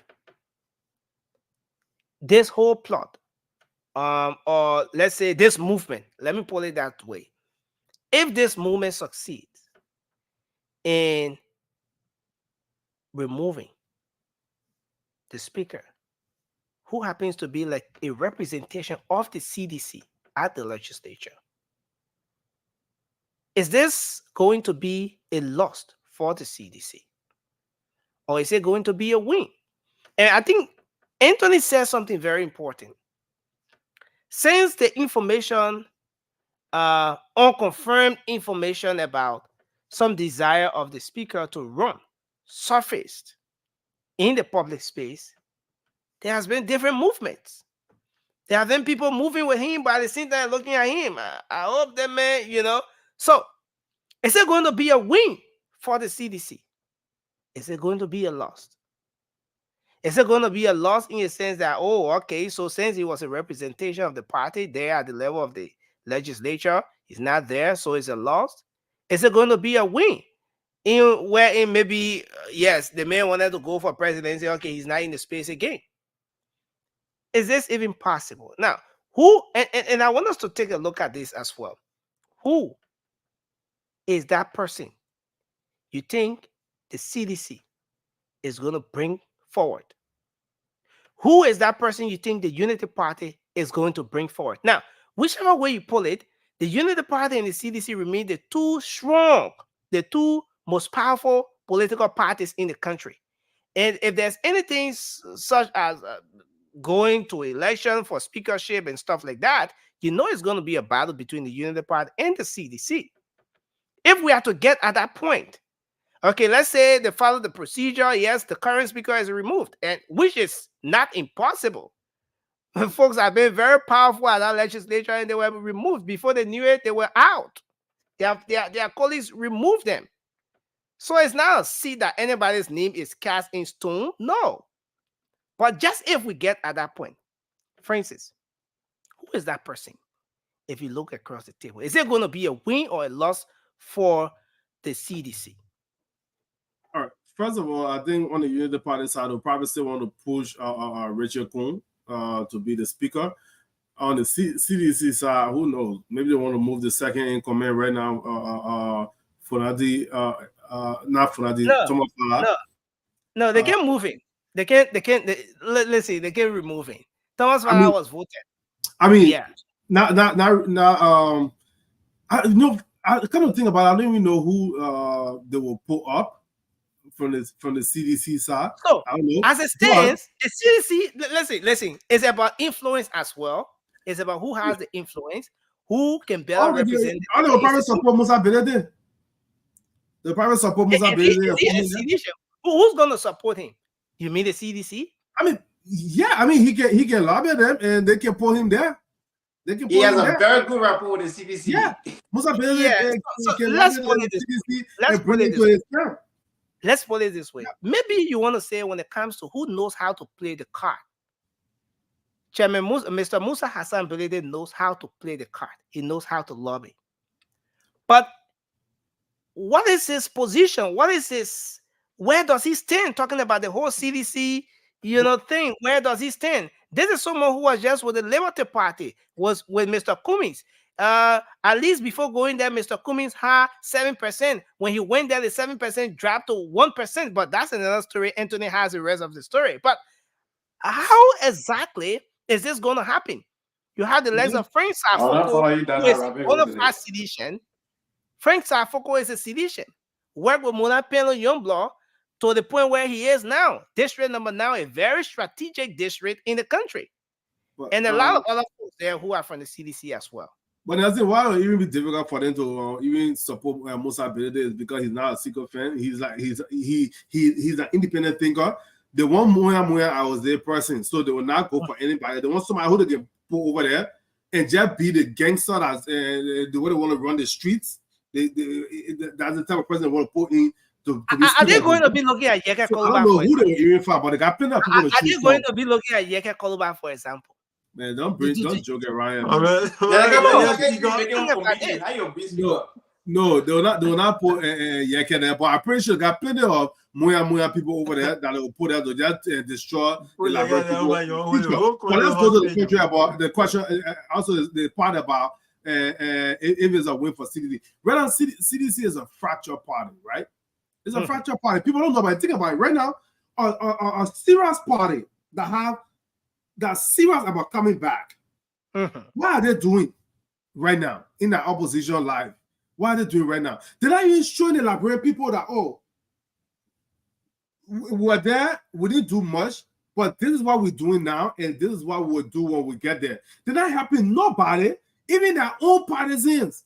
Even the Southeasterners, they're not happy. Other countries around the world, opposition leaders, they do philanthropic work. They help the community. They do other things while they are in opposition and waiting for the next election. But this is doing it right now. All they're doing is running around, causing mayhem in the country, causing noise. They want to get the people party headquarters back. They talk about president not go through the airport. They talk about all the they're not doing nothing productive right now to show the contrast between there and the ruling party right now. They're just making noise. If you say nothing productive, that depends on your own definition. If you say nothing productive, that depends on how what your interpretation of productivity is. I'm not defending. I'm not defending. I'm only saying that even after the massive defeat, CDC managed to pull up the crowd in with their recent activities, they've been having at their party headquarters. The people are Nelson, still I can coming go out to for the Labrador CDC, today and pull up crowd. Let So me that's big another go. discussion Let for me big. another day. This is a major party, right? So if they pull crowds here, that issue, that question, the I crowd is want not to the hold you issue. there. What I are wanna they hold you doing as opposition? I want to hold you there. Thank you, Francis. Emmy, you want to come in just before we take Anthony, or you go after him? Okay, Anthony, go ahead. Let's hear you on this one. So, sometimes when I make this kind of analysis, they say, oh, Anthony is sedition. Strategically, politically speaking, CDC is a powerful political party in the legislature if they know their function and the power that they have. You alluded to that, Nelson. In the House of Representatives, they dominate. In the Senate, they also dominate. CDC have more lawmakers. I'm not sure. I can. CDC Yeah, but have go ahead. more lawmakers in the House of Representatives today compared to Unity Party. All right. CDC have more lawmakers before. Unity Party have more lawmakers compared to any other party in Liberia. All right. But CDC managed to win a lot of seats.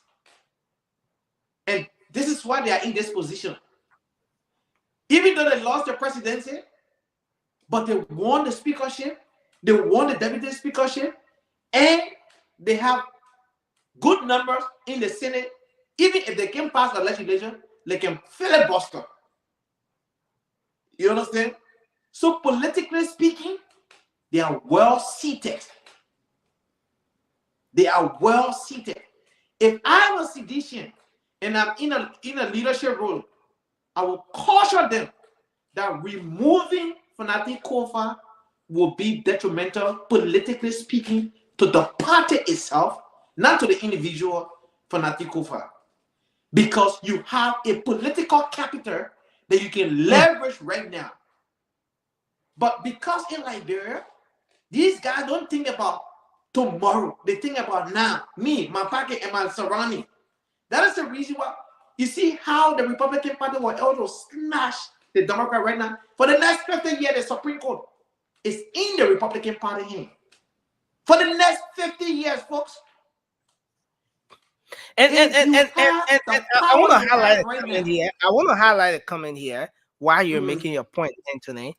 Eric Denta says, Anthony, they won. He's talking about the CDC in this case, talking about in reference to the argument that they have a very good number of seats, at the House of Representatives. He's saying that they won all those seats. They won because they were in the driving seat at the time. Do you agree with this argument? So if this is something to go by, then you're going to be saying that Nelson, CDC won all those seats because CDC had the money. CDC was controlling national covers. They had over 50 million for campaign budget, and all of that happened. But at this point, CDC is not as influential as the CDC we knew back then, because at this particular point, no 50 million coming from anywhere for any campaign budget.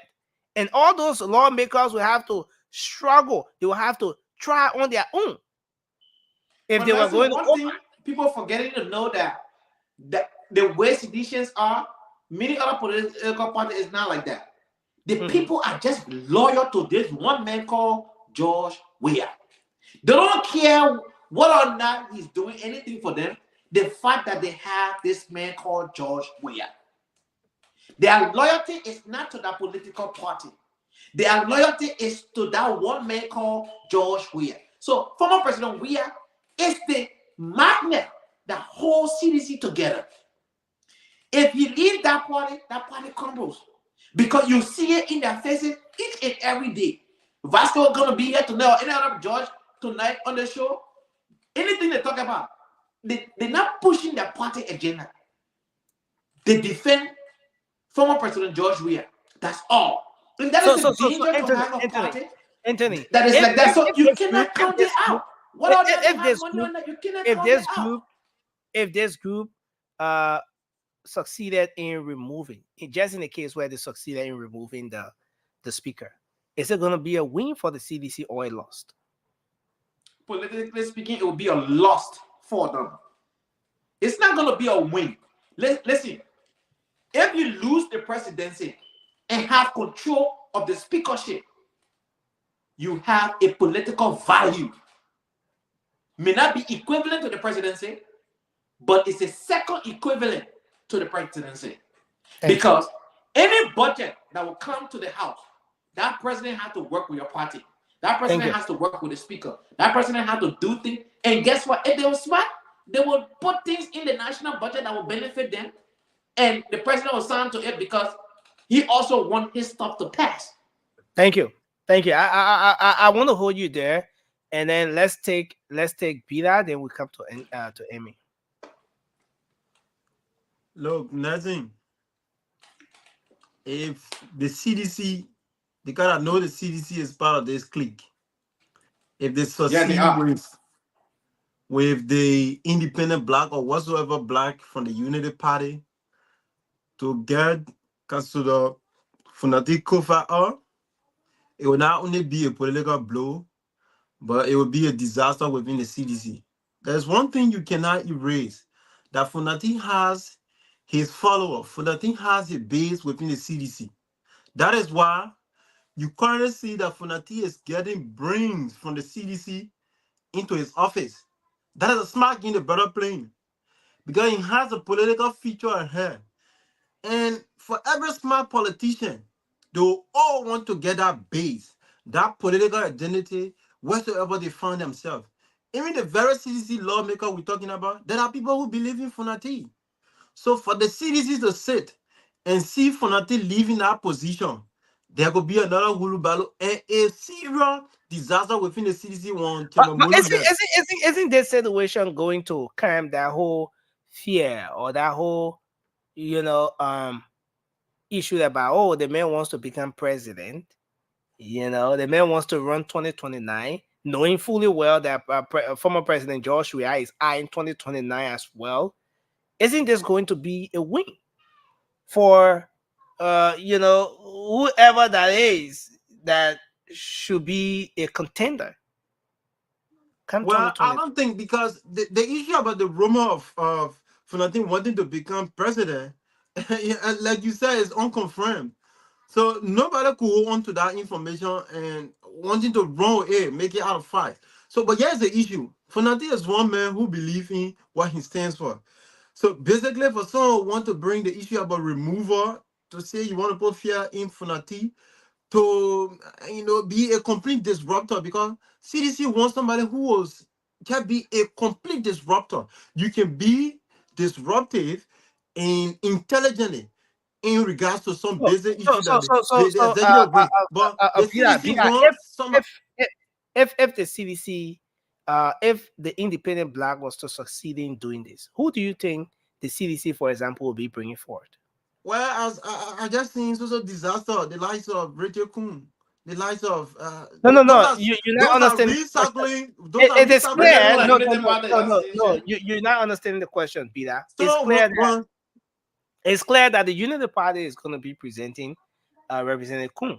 Right? Because Representative Kuhn went with Speaker Kofa in the election, and he lost by three votes, 3 or 2 votes, one of them. All right. So, it was 33 and 32. Yeah, so that was 3 votes. So, it's no secret that the Unity Party is going to be carrying Representative Kuhn. Right. But let's come to the CDC, for example. Who do you think the CDC is going to be carrying? Just in case it was to get at that point. Yeah, where I was driving when I talk about corn, recycling corn. Who do you think the CDC will bring if not Thomas Fala? That is said to be somebody No, be that again, you know. Thomas Fala is the deputy speaker. So he was equally elected. So even the removal of the speaker doesn't affect Thomas Fala. Thomas Fala can decide that, okay, I want to go for speakership. Since I've been deputy speaker, I want to contest in the speakership. He could decide and say, okay, no, I want to get myself hot and let my late deputy speakership thing here. Let me hold on to it before I can go up there. Then I get defeated. So that's what I'm asking. So why do you think some of us don't have ambition for the speakership? Okay. Come on. He will Who be get CDC risking coroner? the There's one thing you presidency can't question erase. because when In you the contest, CDC, it who do will you leave the really other seat think? open. But if the We party talking decides about to put Safogo? him, who is staying that way? They got We a talking number. about Safogo? Okay, thank you. I want to hold you Come there, on. Peter. Let's bring Emmy in. We have to open the phone lines. Emmy, let's hear your take on this issue. Assuming we were together at that point, um, do you think it's going to be a win for the CDC or a loss? If it also ever get at that point, who do you think the CDC, for example, is going to be bringing forward? Yeke Koluba, Frank Safuko. You are muted, Emmy. Can you unmute? Musa Ability. You are muted, Emmy. You are muted.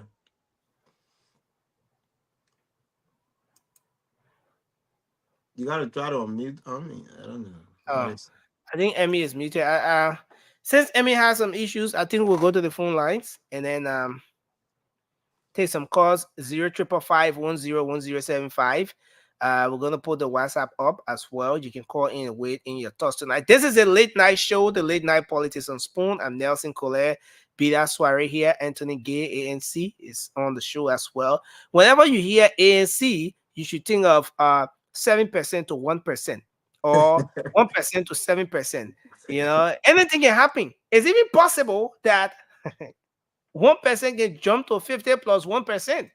It come 2029. You know what I'll do now going forward? Every night I'll make a case for ANC going forward now because No, I No, tried but to you're see making a over case that. for I'll be CDC. doing it now. Every day I come in now, I gotta promote ANC now. You saw what you don't post something today, right? Okay. Emmy, you want to weigh in your thoughts or you want us to go to the phone lines? We come back and then you. Can you hear me? Yeah, we can Oh, hear you yeah. now. Okay. I'm having problem with my computer. I don't know what happened. It's tough, but I don't want to be talking and go off. But Okay. So we'll go to the phone see lines. you We'll come guys. back, right? Yeah, I'm trying to fix it. Okay. So let's take the first person here on the line. Hello, you are welcome. Your name and where you calling from? Yeah, Nancy, how you doing? Yes, sir. We okay. Let's hear you. All right, let me go to Anthony quick. Anthony, presidency is not a job fair. This is where we make mistakes in Africa to be spectating with the Liberian community. Not every visit that the president goes to, he goes to job fair, as you claim it. It is wrong. If we have those type of exceptions about our leader, our country, we came in this country while we're learning when we try to explain, we should explain it in a best way that other country citizens can listen to. The man is going to negotiate. Our country that was poor for 6 consecutive years, he's trying to patch the hole and patch the pot.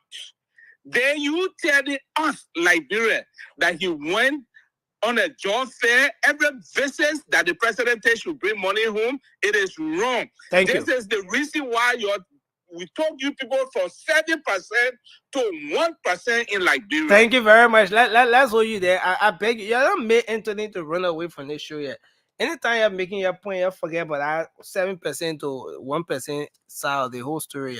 Hello, you're live. Your name and where you calling from? Good morning. Yes, let's hear and you. I'm Josie Kwekwe. I call you from Duporo. Kwekwe, go ahead. Thank you. It is true what Anthony said, the president traveling is good. But let there be or some, let's say, I don't even know how to describe it. Try to describe it sooner than wait, sir. Oh, okay. The president needs to set a roadmap that he will be working with. Okay. Like our very shocked. If the president comes to tackle corruption, the president needed not to ask the former minister to resign. He needed to be out of the country as fire like he did to the DA2 bosses. That's what he needed to do. Then you are going to set a precedent that he's there to fight corruption. But to prove it that the president did not come to fight corruption, He came back asking the men to choose between sacking and resignation. That is a clear indication that he's not there to do any other thing. He's traveling. He's taking money out. Today, I work with government. But you know how today, my money come. Government not pay yet. More government agencies not pay yet. They pay you today, right? That's one. The next thing is that the brother talk of CDC is not putting mechanism into place that will make them to come back. They are not doing anything in the other regions. Let's tell me which one of the political party in Liberia that was not in power endorsed or did something for Liberia. Let me call the party name. Then I will resign from my position. Which position in that you resign? I don't have to tell you the position. But we have to know that. So we know how. You gotta tell all the position. Yeah, we need to know so that when I tell him, then we'll know if he resign or not. No. But man, I shouldn't bridge the man job. But thank you, sir. I appreciate your participation on the show. Thank you very much tonight. 0555-101075. We have the WhatsApp number pinned there. You can call in and make your contribution tonight on the late night show. 0555-101075, or you can call us on the WhatsApp number, and you'll be live on the program tonight. You know, I don't know, but the man said you should tell him, for instance, and he's willing to resign. Maybe the man is a director. I know a position that I will tell him that I'll go check. No, but friends said that the man told the truth. Opposition do anything. Hello, hello, please go ahead. You're live. Your name and where you call from. Hello. Hello. I don't know what's happening with this phone line. 0555-101075 is the number to call, and you'll be live on the program tonight. Let's see if we can bring this person in. Hello. Again, there seems to be some issue here with our lines. Let me see if I can get this person through. Hello. Okay, yeah, please go ahead. You're live.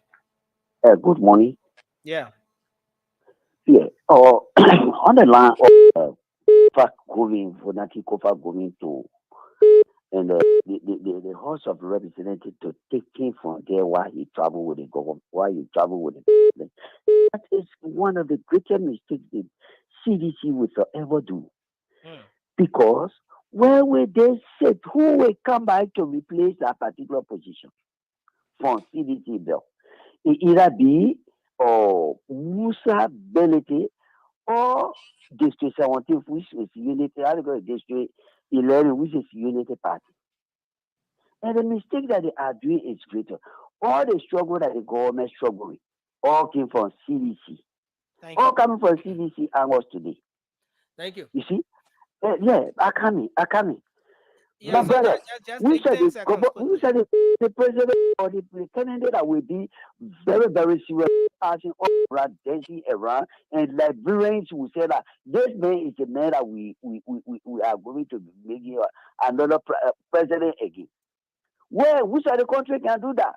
Thank you. Look at the man, the particular man that Liberian we love. He came as account of the sport. What does he do in the country for sport to be improved?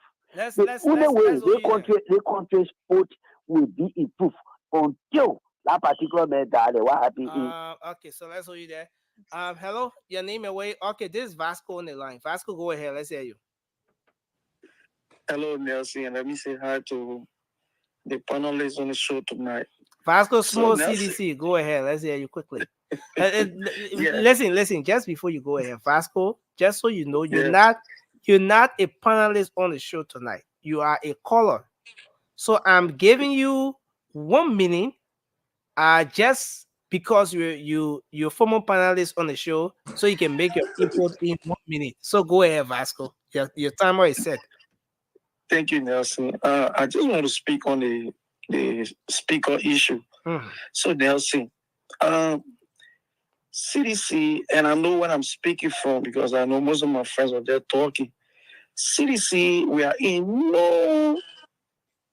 have no intention of removing our speaker. I don't know where the news comes from. Tomorrow, in fact, we're having an emergency meeting at the party echo. And Tomo Fana will be the one heading that meeting. Okay?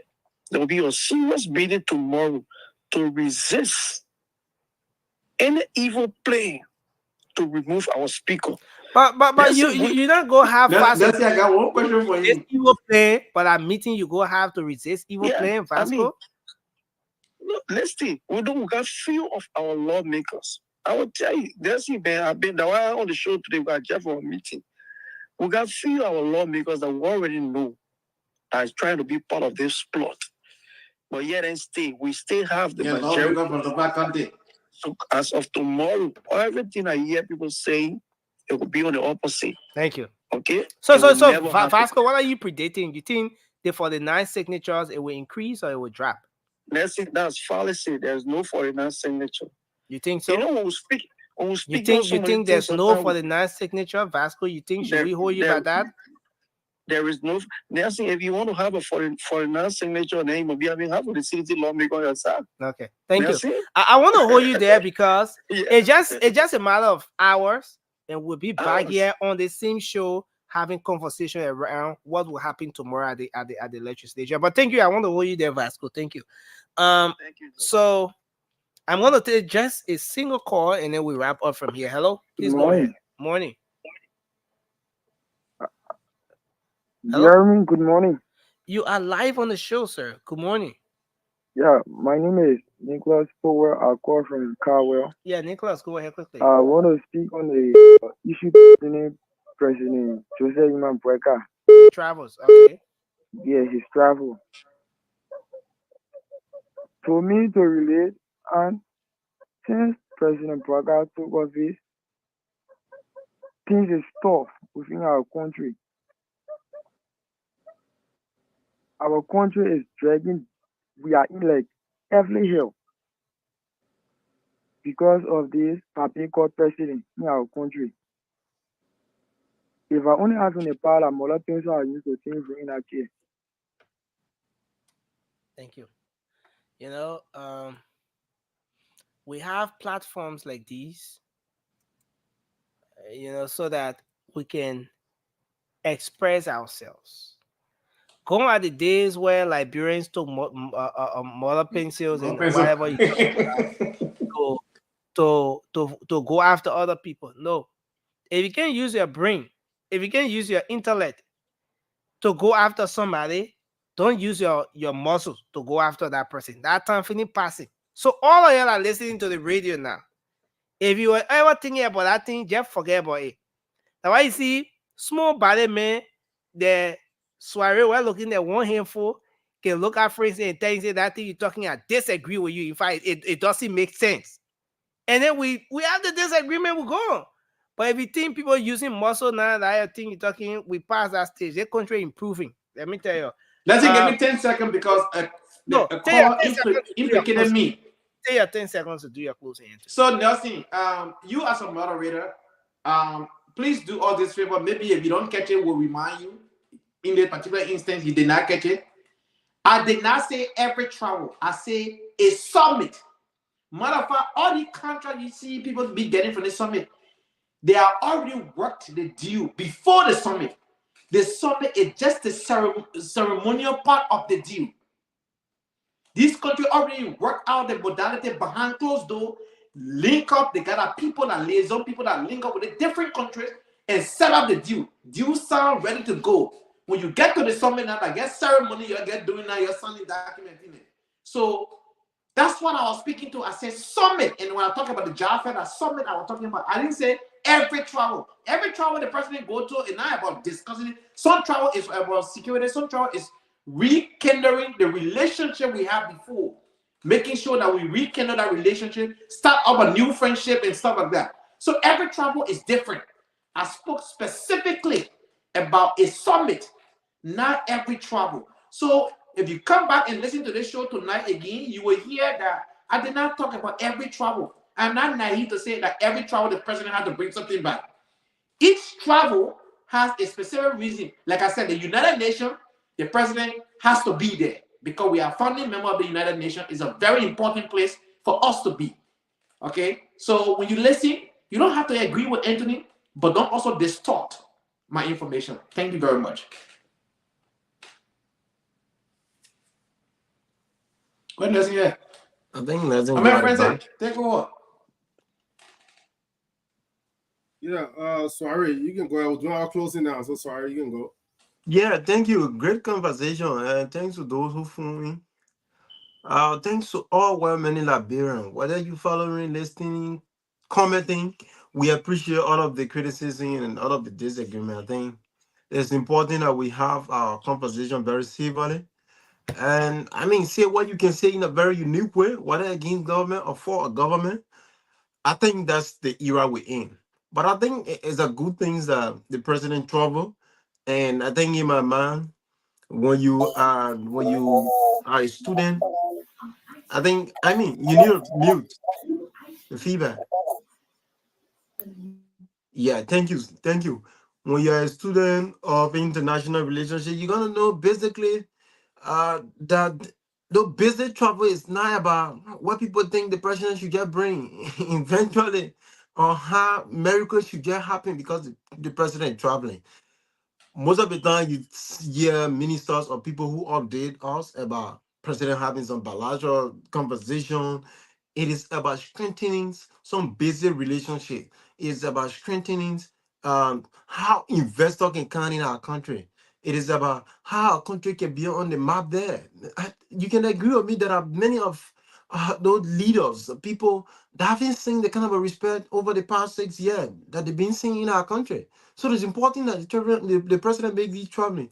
So basically, that bro will get there, but we have to have these conversations continuously, so as to getting there as a country. But I think it was a good conversation, always a learning moment to be here with you guys. Thanks to Nelson for always having us too. Thank you, Francis.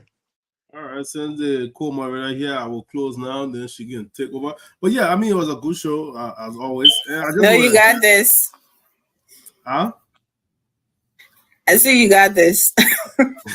But anyway, so the caller that came on and said, I'm asking CDC to do something. What the United Party do? You see, that's the problem. Our mindset in Liberia also was suffering. We come here every now and beat on the government official, but even the average Liberian too need to change our mindset. I'm speaking here saying something that should be good for the country. I'm not a United Party thing, but I don't have to spell it for you because people think when you talk against CDC, United Party thing. You talk against United Party thing, you CDC. That's not the point. Liberia, we consider ourselves with civilized people. We need to have this constructed jealousy and emulate what the civilized world, countries in civilized world are doing. Opposition, when they're in opposition, they are doing things to benefit their communities, to benefit their country. They don't just sit there waiting for the next election time to come and bribe the people and put in bosses to go and forward them so they can come back to office. So why be mad at me for saying CDC should do something? They're not doing nothing but causing trouble in the country. They say, oh, when you're there. That's the problem today. Because even the government officials they get used out, that's why they get used us. Because they say, oh, they forget things for themselves. So when they do it, they will go to there and say, I was there, then they will follow all again. Do not say, oh, we are in opposition, why are they for us? No. They say, you never do nothing. So since they don't do nothing, when they can't find things they do, then we'll vote for them. That's a problem. We need to all focus on our leaders and hold them accountable. Make sure, even if they're not in office, even the ones right now that are waiting for 2029 to come and campaign, look at them and say, where were you when we were suffering? Then you can't speak up? Because it will be 3,000 a day again running for office in 2029. Asking that question. And also too, another thing I didn't do my opening today, but I want to ask the vice president, Jeremiah Kuhn.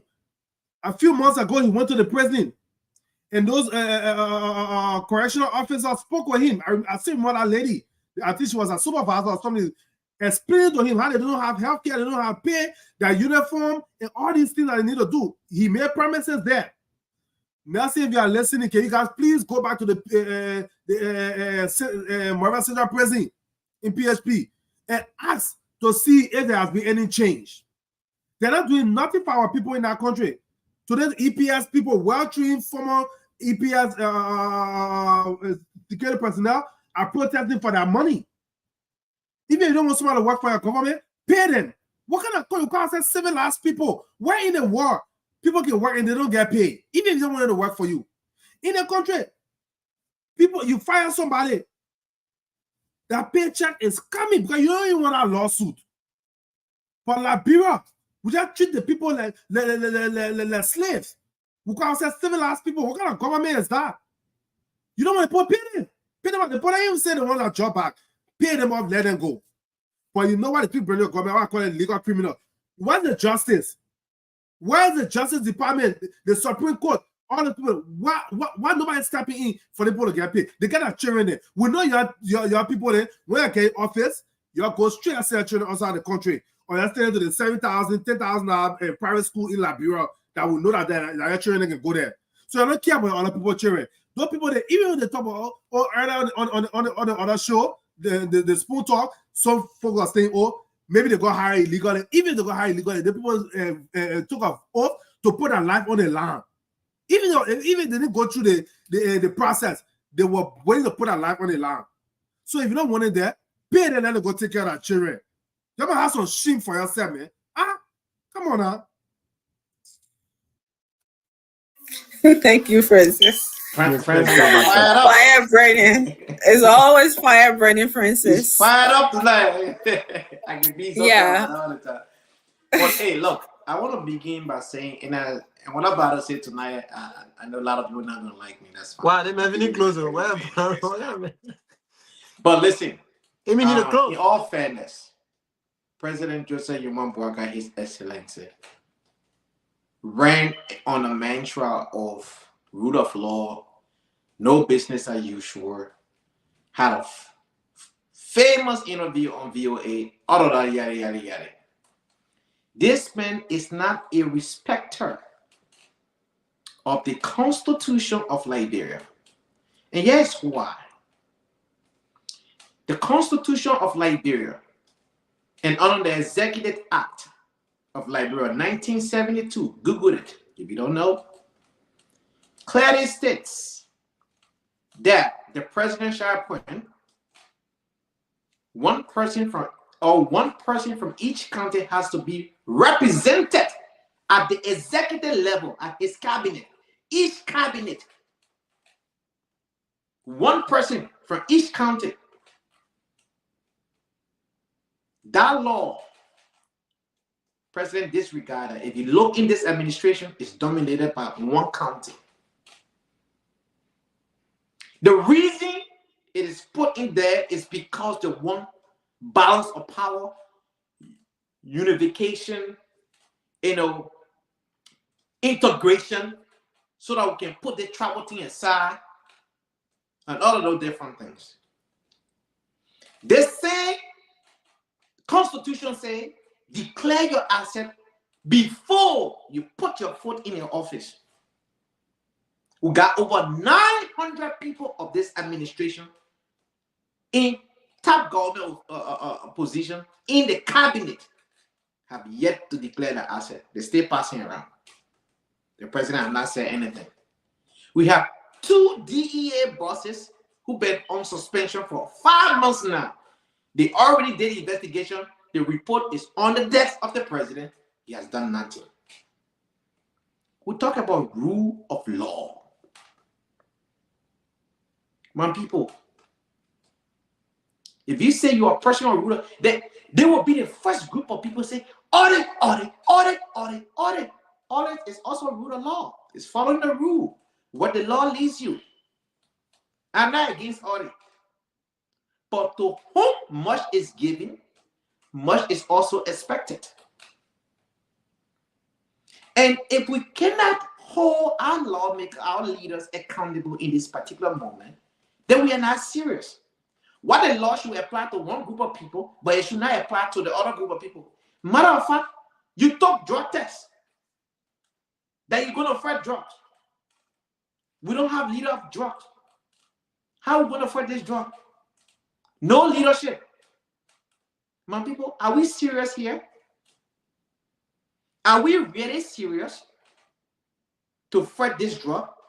When you instituted a committee that investigated. The reports are on your desk. You're going to let these people go? You're going to bring in new people? You're going to reinstate them? What are you doing, Mr. President? And so, folks, that is the reason why I'm proud to be a member of ANC. And because we are the alternative of Liberia, because we knew that this president has no new plan. We knew that this president is business of usual. That we knew that everything that they accused the other administration of, they are doing the exact same thing. It's just a different player. All wine in new bottle. Thank you, And Anthony. this kind of behavior, we're not going to go anywhere. And this is the reason why I want to sound the alarm. The new trending issue that Senator DeLong will be recalled because we need 10,000 signatures. And we can easily get it from Moserado County. To recall Senator DeLong because he promised the Liberian people and he's not living up to a promise. He's not living up to a promise. Thank you, Anthony. It's been 5 years. Can we beat our chest of the legislation of Senator Dillon in the Senate? 5 years. Amy, not muted, bro. Am I muted? So that is the reason why tonight I'm here. Going forward. Thank you, Anthony. Thank you, I will Anthony. use this platform Anthony, to campaign for Anthony, the now- 10,000 Anthony, signatures don't out talk the of words, bro. Moserado County that Senator Dillon need to be recalled. Thank you. And I'm joining the Thank you, author Anthony. of that is Mariah Yakula. Councilor Anthony, Mariah thank you. Yakula has started this Amy. campaign, and I support you. I Anthony, salute don't you, go, my man. sister. It's annoying now. Come on. Amy, let's go. Thank you. Wow. So many things to unpack. I don't even know where to start. My computer couldn't give me a chance to do anything but listening on the closings and stuff. And that last part got my attention. Recall Senator DeLong. Wow. You got an uphill to climb. And I hope you're ready for Only it. need 10,000 signatures. Thank you guys. Even though I wasn't able to get my little, 2 cents in from my computer, I'm still having trouble. As I'm talking to you now, I can't even see any of you. Just so you know. So I'm like a blind woman. We can hear you. It's okay, go ahead. We hear you. You can see me, right? Okay, so yeah. A lot of things, but I just want to say that all of you have already said it, from the the speaker being removed and all of that. I think that is BS. And wherever it's coming from, I hope Vasco little information, like he said, trust him, will be true, because I don't see anybody there. United Party doesn't have the number. So I don't see anybody on the CDC side to be sitting up there as speaker. I just don't, I can't even think about it. I think Speaker Kofa is the right choice for now, and they should just leave it like that and just keep it moving, instead, like you said, they would just be looking for somebody to be disrupted, and that's not what we need right now. As we've seen, our government is struggling and trying to put things in order. We don't need somebody to be there and be trying to play politics and be disrupted and doing all this extra stuff to make it worse than what it is now. So I hope they'll rethink that. And Anthony, good luck with your signature to remove Senator Dillon. First of all, I want to remind you that Senator Dillon is not the only senator in Moserado counties for you, or in the country, for you to be seeing legislative impact. I think some of us would say that we've seen a lot, but it takes how many, 30 senators, or even maybe 16 or 17 to get You only need 16 something senators. going. You only need Something- 16 senators to pass a bill in the Senate. There are already 7 independents. Anthony, why are you interrupting my closing, brother? Oh, You I'm had sorry, a I'm free sorry. time. You had a I'm sorry. I beg. I'm sorry. I'm sorry. I thought you asked me a question. So yeah, so you come here talking about removing Senator Dillon. Mariah Clark needs to go find something better to do with her time, because that's not going to happen.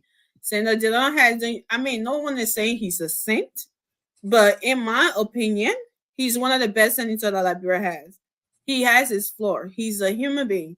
He's not a perfect person, but he's one of the good ones that we have there. For you to handpick him because you have your political bitterness that he never supported your guy, because that's what all this is about. All of you were chanting Senator Dillon like a couple of years ago. Now, because he never supported Arizona Comey, he's beginning the Bugu man of the day, and y'all just can't let go. If she's pointing Senator Dillon out for something, she should make sure what she's asking him for, every other senator in there has it, and he doesn't. That would prove, that would make a good point to say, oh, everybody else here, they are working, they're doing it, they have this, and Senator Dillon doesn't have it, so we need to remove him. Can she point at that? Can you, Anthony, who is supporting her campaign, point at it? I don't think so. So for y'all to come in and talk about removing Senator Dillon, y'all need to put that to rest, because the Liberian people not even going to pay you any mind on that. They have enough suffering on their hands already, enough things that need to be worried about already, than to be worried about things that don't matter. Let her wait 2029 if she feel like she can remove Senator Dillon. Let her wait 2029 and try her luck. But until then, to be disrupting something that we already got a lot of mess in it, like drugs. You were just talking about drugs and this and all of that going on in the country that we should be paying attention to. Then we got to be paying attention to signature to remove Senator Dillon. What has he done? Do we have any legislative impact? Show me any senator in that I've been that has a legislative impact that Senator Dillon does not have, that you want to remove him. Then will support you as well to remove So Senator you're Dillon. agreeing with us Thank you. he had no legislative impact? Well, ladies No, and I did not gentlemen, say we that. want- That's He what has you're a lot. agreeing with us. I said, show me any Well- senator that has more than what he has. You are agreeing with. No, and I will did not share, agree with because you you. didn't see Mariah Reda. I was sharing the group chat so you can see, because Mariah outlined every single thing about that. She outlined the reason why, bit by bit. So And she did is you she's a lawyer. She outline understands what I everything. just So said? she cataloged everything. Did you also outline what I just said? I don't think you did. So let's just leave that. Mariah Clark is playing something games here, so we're not trying to listen to her. Obviously, you will, because I a party person, so you have to. Friends said, Nelson going again? Nothing. No, but anyway, until Nelson get back, I still want to go talk about things that happening in the country, about especially the vice president visit to the prison 2 months ago. Still want to talk about that. Yeah, it bothers me that people who service people that put their lives on the line, harden criminals to keep them behind bars, but they treat them like slaves. Those people got no health insurance, they don't get paid, they don't have uniform, they gotta use their own money for uniform. When people decide, okay, I'm going to accidentally leave this prison doors open, you know what happened in the community? And the place that prison is located, right on in PHP, that Girded Street right there, that PHP right there, Camp Johnson, those people, the people get in the community, what will happen? They don't care. They will bring rights. People want to insult the people, telling them by saying, oh, we'll do this, make big promises. This shouldn't be happening. There was a whole thing about the police people robbing potential investors. Can you hear me? Yeah, we can hear you now, Nelson. What is going on, Nelson? Okay, I don't know if you guys can hear me now. Can you hear me? We can hear you. Yeah, so have you guys done your... I think we Yes. have to wrap up. Okay. Yeah, we've done our closing. So I think we want to say thanks to everyone for being on tonight. Eric Dinton, Natalie Wea, Mirba Cunning, Hey, Natalie. Jala, Ruth Goba, Arachi, Hey, Maru. everyone, we appreciate Hey, y'all. Unbreakable. Hey, Eric Denton. Until then, have a good night, everyone. And bye-bye for now. Francis gotta Hey, go. everyone.